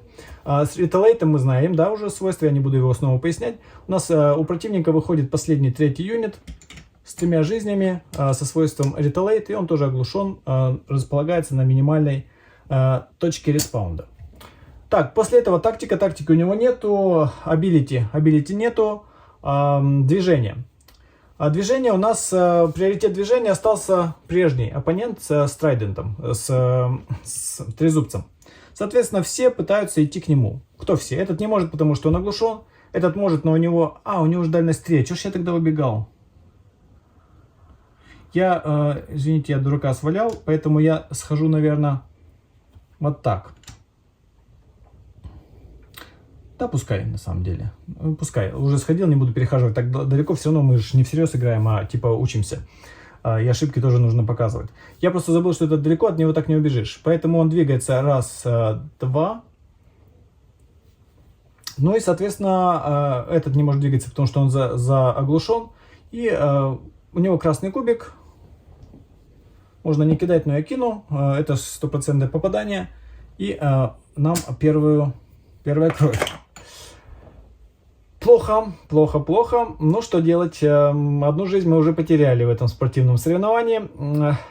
Несмотря на то, что это спорт, мы все равно вернемся с тем, с чем будет. Я могу, кстати, его запулить трезубцем и кого-то убрать. Но оно мне надо, оно мне не надо. Так, начинается наш ход. Да, слетает оглушение. Второе очко, потому что мы по-прежнему царь горы. Теперь наш ход. Давайте кого-то развернем. Сколько мы можем? Мы можем всех развернуть, по идее, так что ничего страшного. Давайте атакера развернем с 3 жизнями. Вот сюда. Так, он оглушен, он ничего не может делать, поэтому движение дальше. Так, вот этого я двигаю сюда, у него одно движение есть, и теперь будет срабатывать... Зачем я это сделал? Потому что сейчас будет срабатывать его свойство внутренний таунт. Давайте я вам про него расскажу, потому что оно очень распространенное и очень важное, особенно у защитников. Таунт, ну, кто смотрел мои летсплеи по Too Many Bones, они знают, что это такое. Это дразнилка.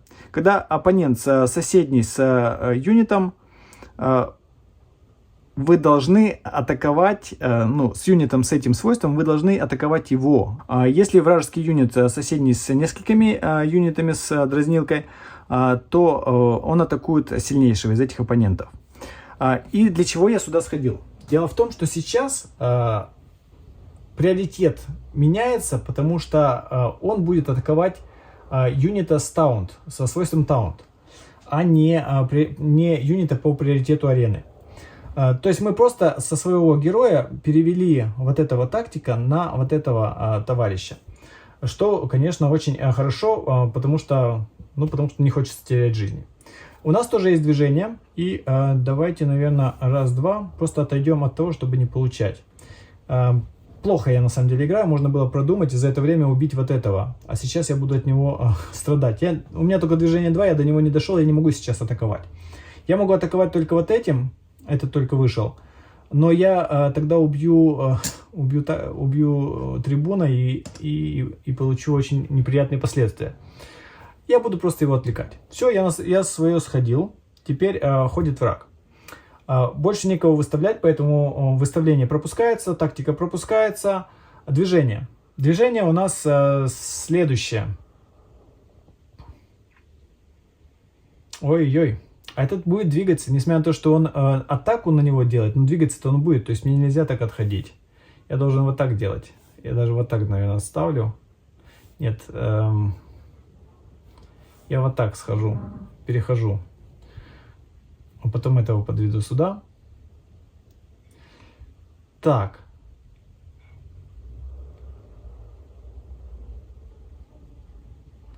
Да. И теперь у нас движение вот этого и этого. Это двигаться не будет, потому что он у своей цели. То есть оппонент с трезубцем. Этот в диапазоне, поэтому он двигаться не будет, потому что он так достает. А вот этот будет двигаться сюда. И теперь все три ударяют. Этот ударяет по цели, потому что вот так. Черт, один урон. Атакер ударяет по цели черный, синий, желтый. Черный, синий, желтый. Процентовку вы сами видите. 1 урон.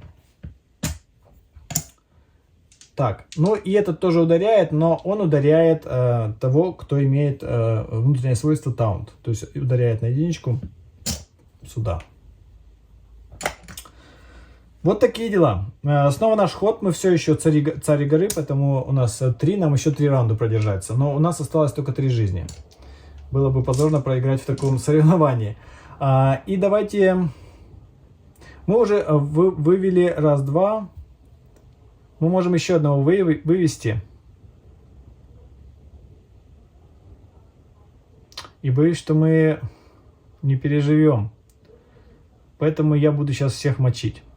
Помимо опции выиграть спортивное соревнование, можно просто всех замочить, вы тоже его выиграете. Единственное, что за вами будут местные жители гоняться. Но я здесь я не вытяну сделать так, чтобы 3 раунда продержать. У меня 3 жизни. То есть 2 урона, это в среднем по 2 урона на раунд 6 уронов. У меня только 3 жизни. То есть мы, получается, либо проигрываем соревнования, либо пытаемся убить всех. Я пытаюсь убить всех. Я выставляю последнего своего лучника и говорю: уже все, мы никаких трибунов не бережем. Что делаем дальше? Он выносит сюда, у него есть First Strike и дальность 2. Соответственно, он ударяет при выходе... Не, чуть попозже, потому что сначала движение. Так, теперь двигаемся. Раз, два, я отхожу. Этим двигаться не будем. Нет, будем, потому что нужно, чтобы атакер ко мне не подошел. Поэтому раз, два. Ой, у меня только 1, блин. Но все равно 1. И раз. Нет, этого оставляем здесь, чтобы Inspire сработало. Ой, как плохо. Он до меня все равно дойдет, да?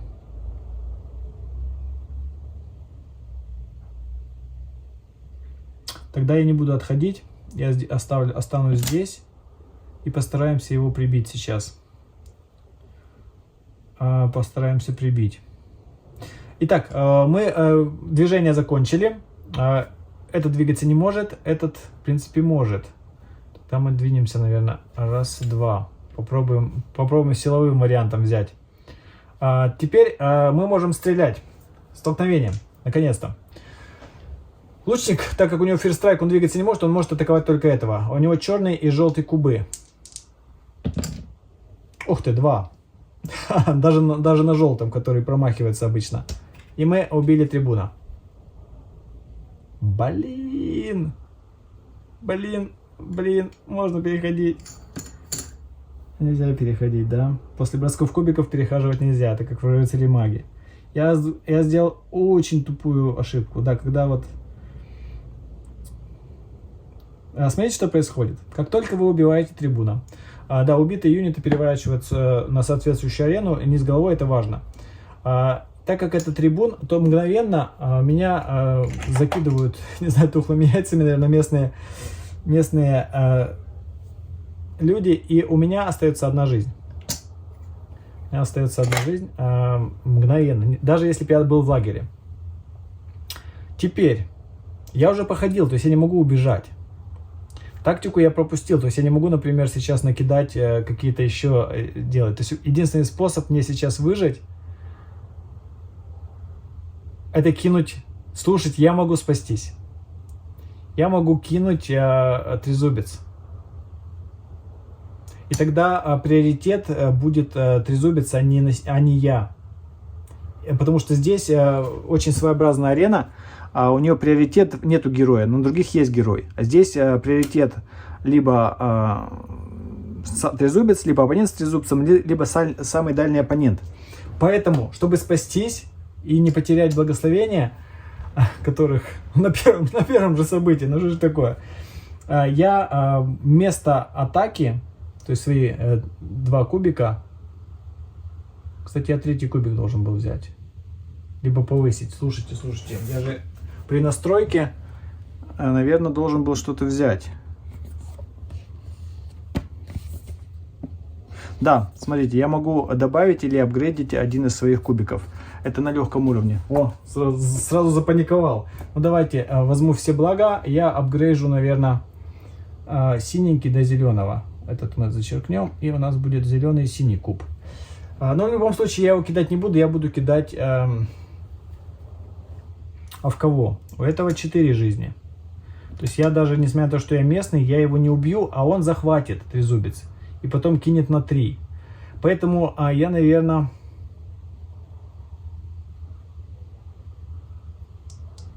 Если я попробую... Но мне в любом случае этого-то я убью точно. Да, я кидаю трезубец сюда. И убираю второго. И этот, соответственно, не может кидать, потому что у него дальность только 1. Этот не может атаковать, потому что у него нет никого в диапазоне. И на этом мы заканчиваем. А был 4-й? Наверное, не был. Ну, уже на самом деле не важно. Тем более, что мы больше не будем получать. А как не важно? 4-й же должен быть. Или это 3-й только раунд? Наверное... Не, это 4-й. Мы развернули на 1-м, но мы не получали очко. Значит, это 4... Да, 3 очка у нас только. Так, ходит противник. Ну, он остался 1, но у него приоритет сменился. Трайден. Он его захватывает. И он его достиг. Так, движение. Двигаться он не будет. У него цель самый дальний юнит атаки. Но так как у него есть трезубец, то он его швыряет в самого дальнего. И силой 3 самый дальний у него лучник.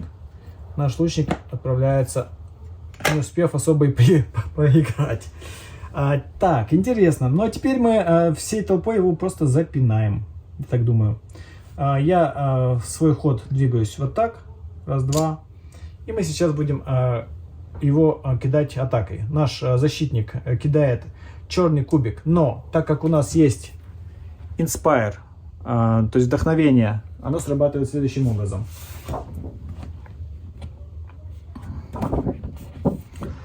Соседний юнит с тем, кто умеет вдохновлять, получает дополнительный синий кубик своей атаки. Так как мы вдохновляем его, то он к черному добавляет еще синий кубик и кидает сюда. Одно попадание. Отдачи нету, потому что лейт нету. Теперь наш второй кубик, второй юнит. Он кидает черный, синий и желтый. Но так как он рядышком с нашим, который вдохновляет, добавляется еще один синий. Это одно только попадание. Даже на черном промах. Надо же. Ну, это чтобы мне финальный удар, надеюсь, нанести. Ну и сам я кидаю. У меня синие и зеленые кубики. Одно попадание. Не добил. Ну, ничего. Так, теперь ходит снова противник. У него дальность движения 1. Но его цель это не занятый трезубец. Но он его достичь не может. Ну, видимо, да. То есть он пытается достичь этого трезубца. Ну и дальность у него 3. Оппонента нету. Самый дальний для него юнит вот этот, к счастью. То есть он своим гарпуном, синий и зеленый кубик, по атакующему бьет, еще и промахивается. Ну и наш ход, и мы уже, конечно, раз-два, ну и добьем героем. Еще и промахнулись, но тогда не героем, тогда дефендером. Черный и синий за вдохновение. Есть. Фух. Извините, что получилось так долго, но мы очень сильно все объясняли. И, надеюсь, теперь понятно примерно, как проходит битва, спортивное состязание. Да, у нас не получилось не побить трибуна. Не получилось царем горы стать, мы только 3 очка заработали. И поэтому наш бедный герой с 1 жизнью возвращается... Да, давайте очистку все правильно сделаем. После того, как битва завершена, у нас происходит фаза очистки. То есть мы попутешествовали. У нас фаза событий вот только что была. И теперь фаза очистки. Во-первых, что мы должны сделать? Мы должны отметить неделю. Неделя у нас прошла. Напомню, что у нас для первого акта до встречи с первым примусом должно быть не больше 12 недель. Если мы до этого времени не встретимся, а мы должны выстроить таким образом маршрут, чтобы наша 12-я неделя была встреча в столице с примусом, одним из 3. То есть нужно еще спрогнозировать здесь немножко движение. Если мы не сможем достичь, мы будем наблюдать и терять. Но сейчас мы все равно будем наблюдать, поэтому я вам все расскажу. После этого, если мы успешны, а мы успешны, хотя и убили трибуна, мы получаем награды. За спортивное соревнование у нас две опции. Можем нанять юнита, с которыми мы сражались. Либо получить тактики до своего лимита. У нас 2 есть, лимит 4, то есть мы можем 2 тактики. Но, конечно, я не хочу. Я хочу себе выбрать нового товарища. Мы можем выбирать из этих 3. И, разумеется, Атлант, будучи Атлантом, вернее, Атлант, Кракен, будучи Атлантом, хочет себе какого-то местного. Это, я думаю, логично и тематично. Неплохой очень юнит, на самом деле, по сравнению с базовыми. И кубиков кидает больше, и First Strike есть, и дальность 3. Блин, я не видел юнитов с большей дальностью. Поэтому мы, благодаря спортивному соревнованию, мы нанимаем этого гарпунера себе в команду. Получили награду. Дальше. Поместите всех вражеских юнитов и проклятия в мешочек. Все остальное у нас отправляется в этот мешочек. Хорошо, что он не пополнился вот этим. То есть там у нас по-прежнему всего лишь базовые товарищи. Возвращаем чипы арены и тактики в supply. Ну, все, что потратили, отправляется в supply. Сбрасываем тех, кто погиб, из наших тоже в мешочек. Либо восстанавливаем, если это было не летальное мероприятие. У нас был спорт, поэтому наши погибшие, они восстанавливаются. Ну и эти тоже идут в лагерь. И отправляем оставшихся юнитов в наш лагерь. Вот все. Мы завершили первое свое событие. По итогу у нас появился новый спутник. И неплохая такая девочка. Смотрите, можно уже пару создавать. И при желании, если не хватает истории, то можно самому что-нибудь придумывать. Но это далось нам дорогой ценой, потому что у нас только 1 жизнь. Соответственно, следующее испытание, кстати, мы должны были переместиться, это было спортивное, то есть мы здесь сейчас. То есть сейчас мы вернуться уже сюда не можем. Мы можем пойти либо сюда, либо сюда. И там смертельное соревнование. Вот такого типа, мы его знаем. И это значит, что, скорее всего, наш герой погибнет, и поэтому идти туда, с 1 жизнью, я бы не рискнул. И теперь я вам покажу очень важную механику. Это так называемое наблюдение. которая единственный способ вернуть здоровье. В чем заключается спектрейт или наблюдение? Оно тоже событие происходит. Мы идем... А давайте куда пойдем? Можно потусоваться еще в Атлантах, но так как это обучалка, то, наверное, надо показать вам и другие арены, правильно? Можно новых аргонавтов показать. Да, давайте пойдем в новые аргонавты, потому что здесь есть возможности, как раз покажу эту способность. Мы идем вот сюда. Это смертельное событие. Сейчас у нас опция либо отвергнуть текущее событие и наблюдать за ним. То есть мы как бы приходим сюда и просто не участвуем, а смотрим, как другие сражаются. Это у нас отравленные клинки события, и я его не принимаю. Потому что там будет всего лишь один местный житель, но любая атака, она смертельная. То есть мы положим кучу народу и сами, скорее всего, погибнем. Не хочу я с этим связываться в таком состоянии. Опция наблюдения позволяет нам просто посмотреть на эту битву и не участвовать в ней. Как она отрабатывается механически. Сбросьте это событие. Мы это событие отправляем в конец колоды, то есть мы ее точно уже не увидим в этом прохождении. Дальше. Переставьте верхние 3 карты этой деки. То есть мы берем 3 карты смертельных схваток и смотрим, что у нас тут выпало, и можем их расположить в любом порядке. То есть это вот как раз стратегия подбора под свои какие-то цели. Смотрите, интересная жестокая схватка. Вы можете развернуть только одного, но не элитного юнита в этой битве. И этот юнит будет иметь 10 здоровья против 3 противника. И это смертельно. То есть если я выставлю гарпунера, он может просто погибнуть. Но с другой стороны, у него дальность очень мощная. Это интересно. Интересно попробовать. Что еще есть?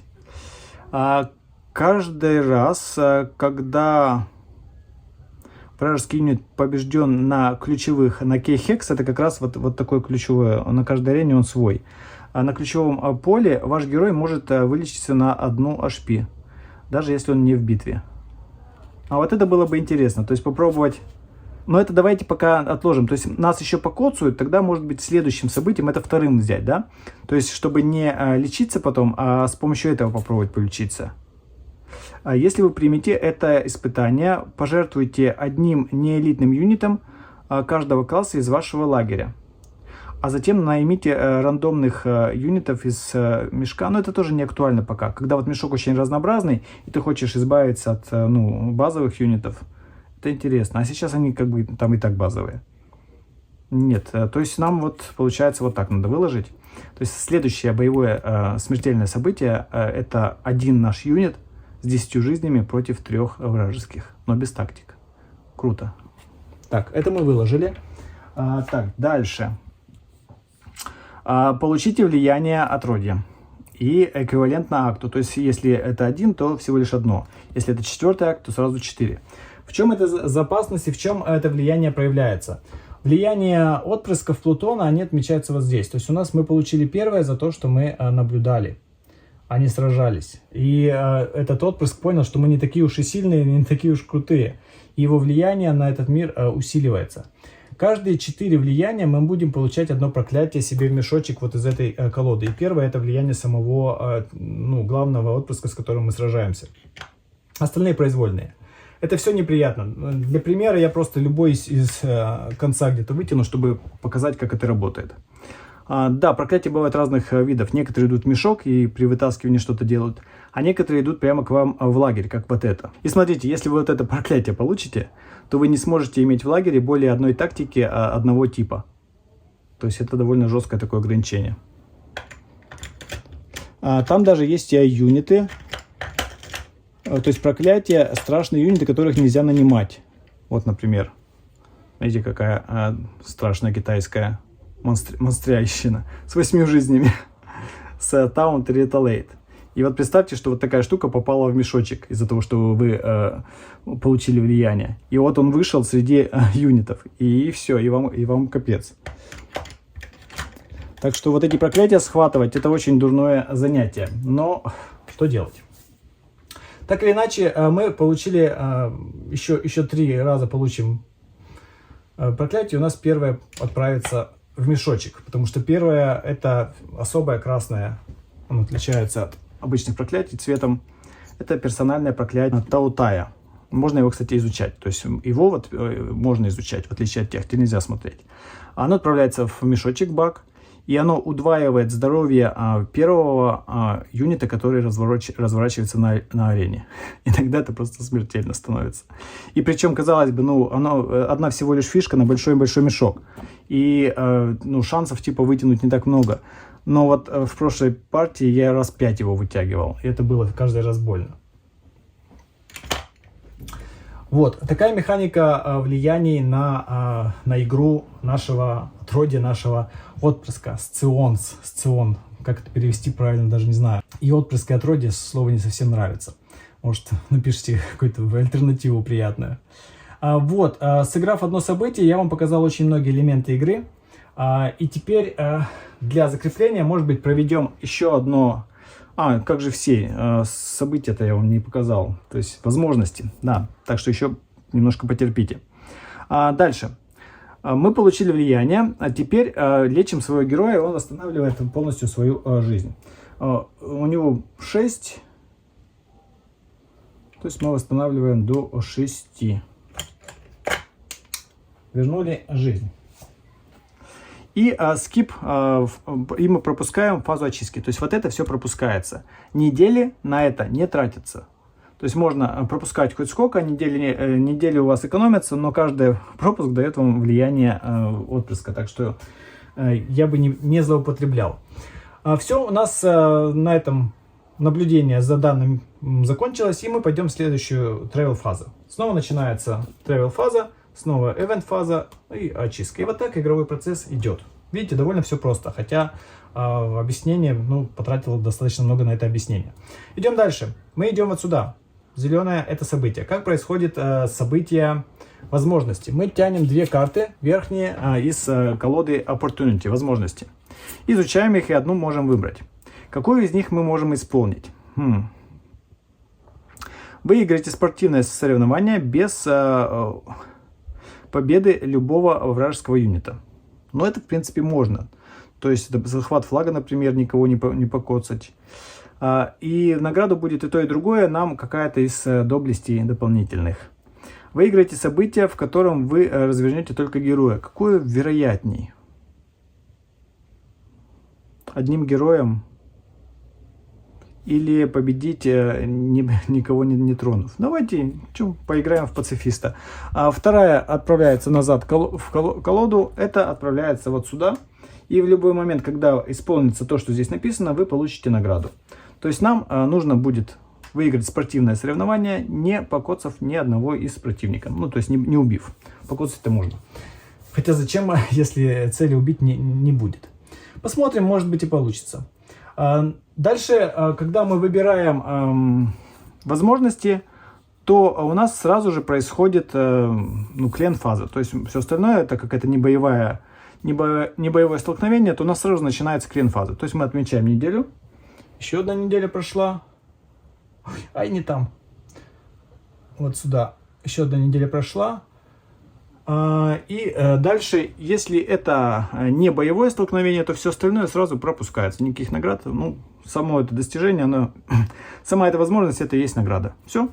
Вот эти зеленые события проходят буквально за 1 минуту, а то и меньше. И у нас дальше выбор. Спортивное соревнование на арене беженцев Плутона и спортивное или смертельное соревнование на новых аргонавтах. И чтобы в обучалке показать все возможности, давайте выберем смертельное, потому что спортивное мы видели. Итак, мы переходим на новых аргонавтов, и что происходит? Во-первых, меняется арена. Это убирается, и ищется карточка новых аргонавтов.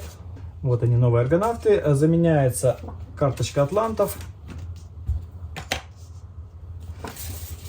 И меняется сама арена, соответственно, тоже. Да, вот она, арена новых аргонавтов. У нее очень много особенностей, и она достаточно неприятная, но очень-очень такая своеобразная. Во-первых, у нас есть здесь особенности, что есть здесь арсеналы. которые по совместительству играют роль ключевых гексов и места для царя горы. На них есть дополнительные кубики атаки. Раз, два, два. И мы изучаем особенности арены. Да, кстати, это событие мы должны сбросить в конец колоды, потому что мы его прошли.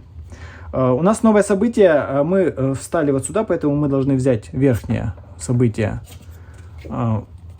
выбранной точки и зачитать его. В этой битве мы будем играть против 2-3 врагов без тактики, только с одним неэлитным подразделением, у которого будет 10 жизней. Разместили, запомнили, пытаемся заценить. Кстати, нам это будет выгодно. Сейчас вы увидите почему. Дело в том, что арена новых аргонавтов единственная арена, где юниты входят связанные друг с другом, и они не могут разъединяться. Здесь есть вот этот арсенал. Если мы приходим сюда, то мы добавляем этот кубик к своему пулу атаки. Каждый юнит здесь, на этой арене, я вам выставлю описание, но потом своими словами расскажу, выходят связанные и не могут отходить друг от друга. Они как бы, в тюряге, что ли, не знаю. Можете додумать все, что хотите. И особенность данной арены, что приоритет другой. То есть носитель флага, deadliest оппонент. Deadliest — это ключевое слово данной игры, означающее тот, у кого больше всего кубиков. То есть потенциально самый смертоносный. И дальше, если такого нет, то видите бледная надпись. Это означает, что это не цель атаки, это цель достижения. То есть вот эти оружия, которые есть не занятые, то он идет туда, если некого бить. У местных новых аргонавтов, у местных жителей есть внутренняя особенность. Perfect Strike. Это очень сильная вещь. Perfect Strike. Когда атакует юнит с этой способностью, если все его кинутые кубики имеют успех, то его урон удваивается. Жесть. То есть кинул 2 кубика, там 2 успеха, нанесет 4 урона. Но это только для местных. То есть есть юниты, у которых это свойство само прописанное, но на арене новые аргонавты все юниты данной народности имеют данное свойство по умолчанию. Теперь смотрим линию. У нас будет один местный. Ищем новые аргонавты. Это фиолетовые. И у нас есть вот такой юнит, новый аргонавт. Да, новый аргонавт. Провокатор. Ох, какой быстрый. Дальность 1, жизни 2, тактик и inspire, то есть вдохновляет других. У него один черный кубик, который будет почти всегда срабатывать, значит он будет наносить 2 урона, потому что это 5 из 6. А так как он местный, то у него будет prefix strike, то есть каждое его попадание будет наносить 2 урона. Слушайте, жесть. И еще 2 будет из мешочка базовые. И в смертельном соревновании мы не сможем получить его в награду, то есть только в спортивном. То есть здесь в смертельном кровопролитном соревновании побеждает тот, кто убил всех юнитов. Соответственно, мы их нанять не сможем, там другая награда. То есть мне хочется его себе в команду, но я не смогу его получить. Это надо спортивные соревнования делать. Так, и вторым у нас будет атакующий, и тактик. Хорошо. Так, что, давайте думать. Почему я говорю, что у нас не будет небольшое преимущество? Дело в том, что мы здесь играем по условиям в одного. То есть мы не будем связаны, они будут.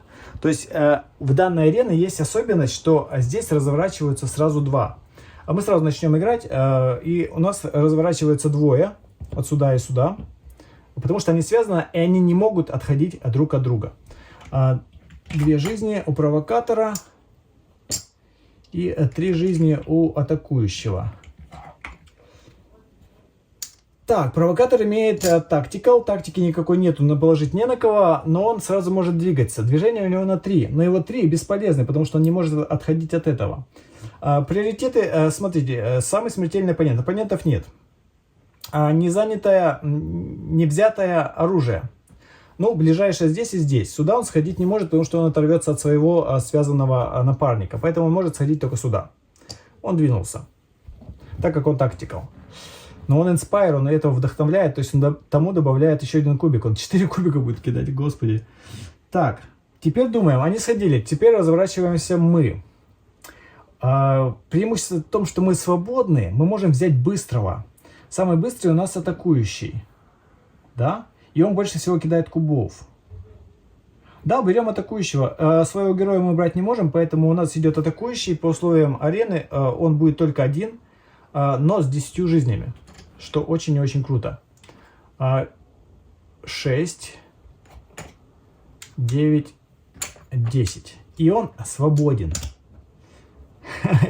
И только благодаря тому, что мы на этой арене с этим событием столкнулись, мы можем сейчас попробовать выиграть. Так. Он просто у нас, из-за того, что они связаны, они меня просто не догонят. Я сейчас вышел, я оглушенный, поэтому ничего сделать не могу. Я, кстати, могу адреналин на себя накинуть. Тогда я смогу на 3 бегать. А чем мне бегать? Я все равно должен буду подходить, да. Да, бегать тут не получится. Так, но в любом случае мне нужно будет дополнительное оружие, чтобы кидать 4 куба. Так, все, ходит противник. На этой арене не может быть больше 2 юнитов связанных. То есть третий не разворачивается, пока мы кого-то не убьем. Но если мы кого-то из пары убиваем, оставшийся сразу же возвращается на точку респаунда и получает вторую пару. И так, пока не останется кто-то один, и тогда он уже тоже станет свободен. Теперь, этот не разворачивается, у них фаза движения. Так. Ну, они стремятся к оружию. Как сделать так, чтобы он ничего не получил? То есть, если я сам выбираю, кто первый двигается. У этого 2, раз, 2. Но если я схожу сюда, то этот сходит раз, 2, и он заберет вот этот. Поэтому лучше я схожу раз. А если раз, 2, 3, он сюда сходит и меня атакует. Ах ты ж. Если начать этим ходить, да, я начну этим ходить, тогда у него есть возможность сходить только сюда и только сюда. Но ему нужно быть ближе к оружию, тогда он сходит сюда. Но тогда ходит вот этот, раз, 2, и забирает оружие. Ага, у него будет дополнительный 4-й кубик. Атаковать они не могут, дальности у них не хватает. Теперь. Они меня все равно поймают, да? Если я сейчас схожу раз, 2, я заберу кубик, да, но я не стрельну. Если я подойду и стрельну, то я могу его попробовать выбить. Сколько у него? У этого 2 жизни, у этого 3. Если я попробую рискнуть, я рискну. Да, они будут меня вдвоем бить, если у меня не получится, но тем не менее. Раз, 2, и я бью вот этого. 3 кубиками. Черный, синий, желтый. И мне нужно 2 попадания.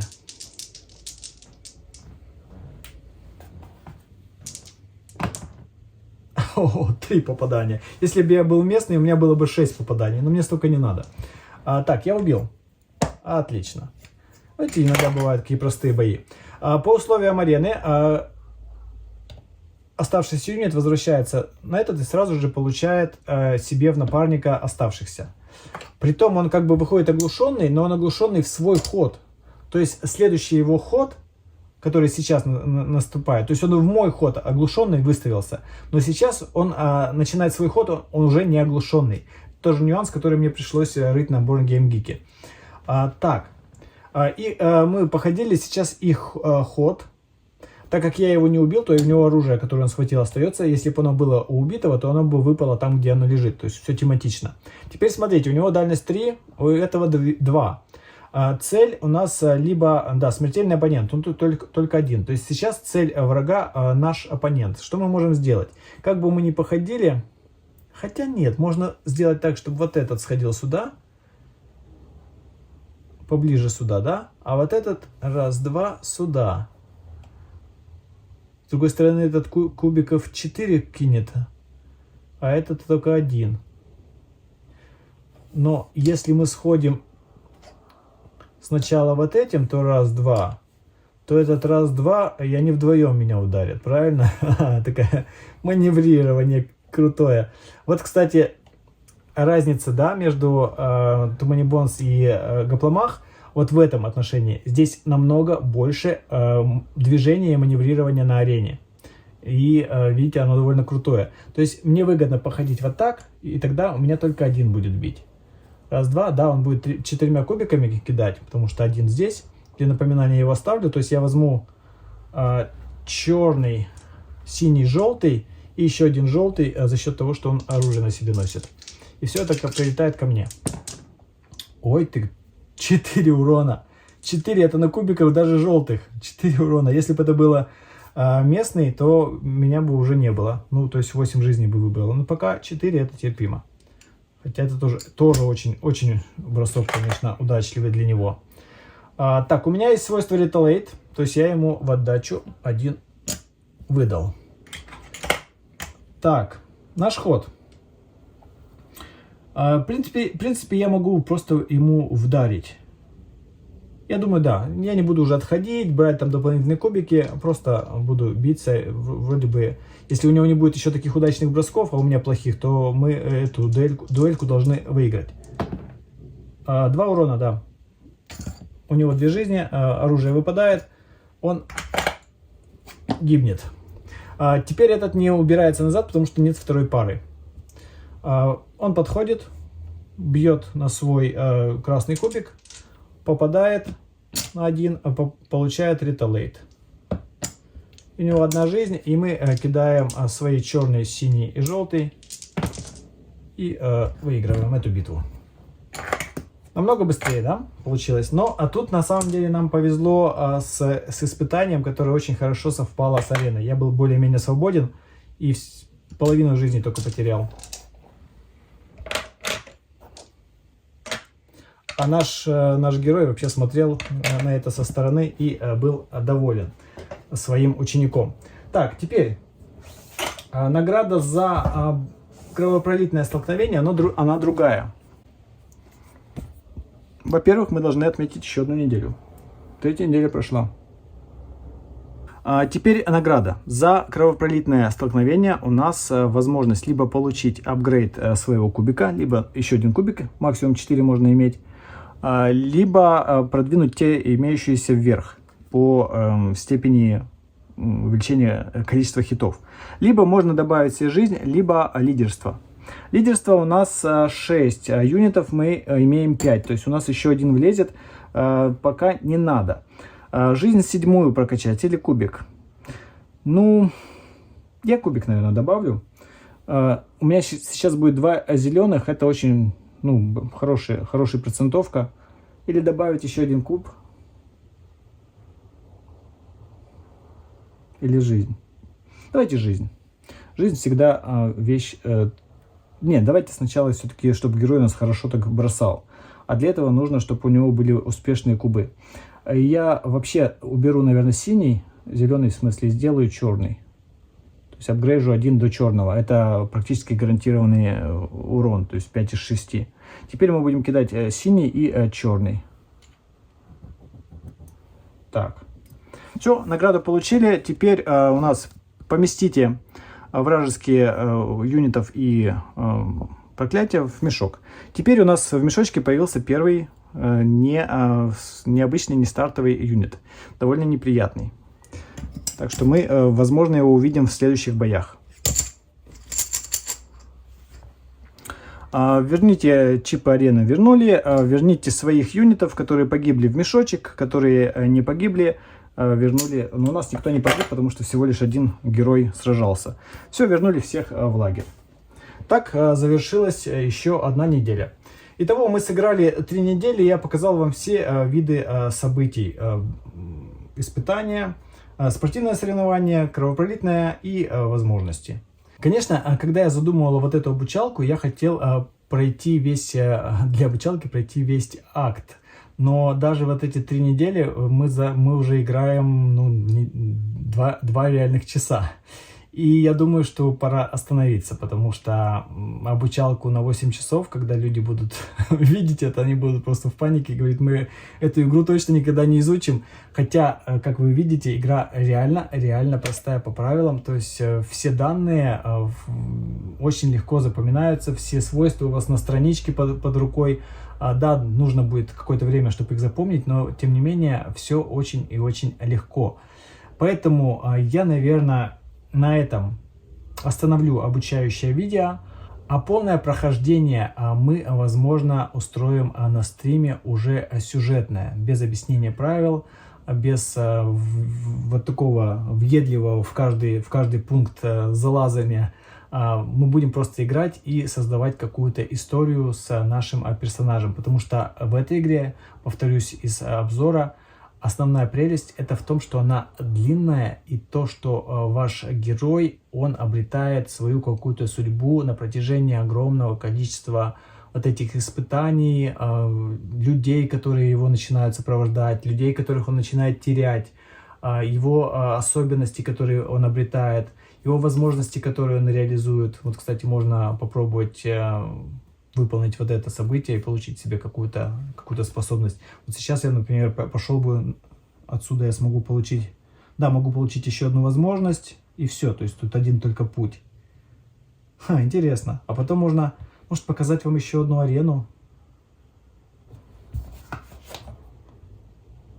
Да, это, кстати, очень крутая арена, потому что на другой стороне это как раз арена беженцев Плутона, и она очень интересная. Здесь водятся животные, то есть неигровые персонажи, которые ведут себя своим. У них есть свой ход и своя возможность. Блин. Нет, это очень большое видео. YouTube такие не любит, уже больше 2 часов. Давайте на этом я завершу обучалку. Завершим обучение, но не видео. Дальше просто поиграем, так как всех полученных знаний в этом дотошном разборе должно хватить для того, чтобы с интересом и пониманием следить за игровым процессом дальше. Я сделаю еще одно видео, как минимум одно видео с продолжением этого летсплея, ну до первого примуса, чтобы показать все аспекты игрового процесса игры Гапломах. Это продолжение будет как на личной страничке на Бусти, но и на YouTube я тоже его открою, чтобы все могли посмотреть. Тем не менее, если будет возможность и желание, всех приглашаю поддержать наш проект по ссылкам в описании. Впрочем, если не получается, ничего страшного. Просто передайте благодарность людям, имена которых сейчас появятся. Потому что благодаря поддержке этого сообщества получается делать такие трудоемкие и длинные видео по редким играм. Большое всем спасибо за участие и переходите на следующую часть, кто хочет узнать о игре побольше и о других аренах побольше. Ссылка будет сразу после титров.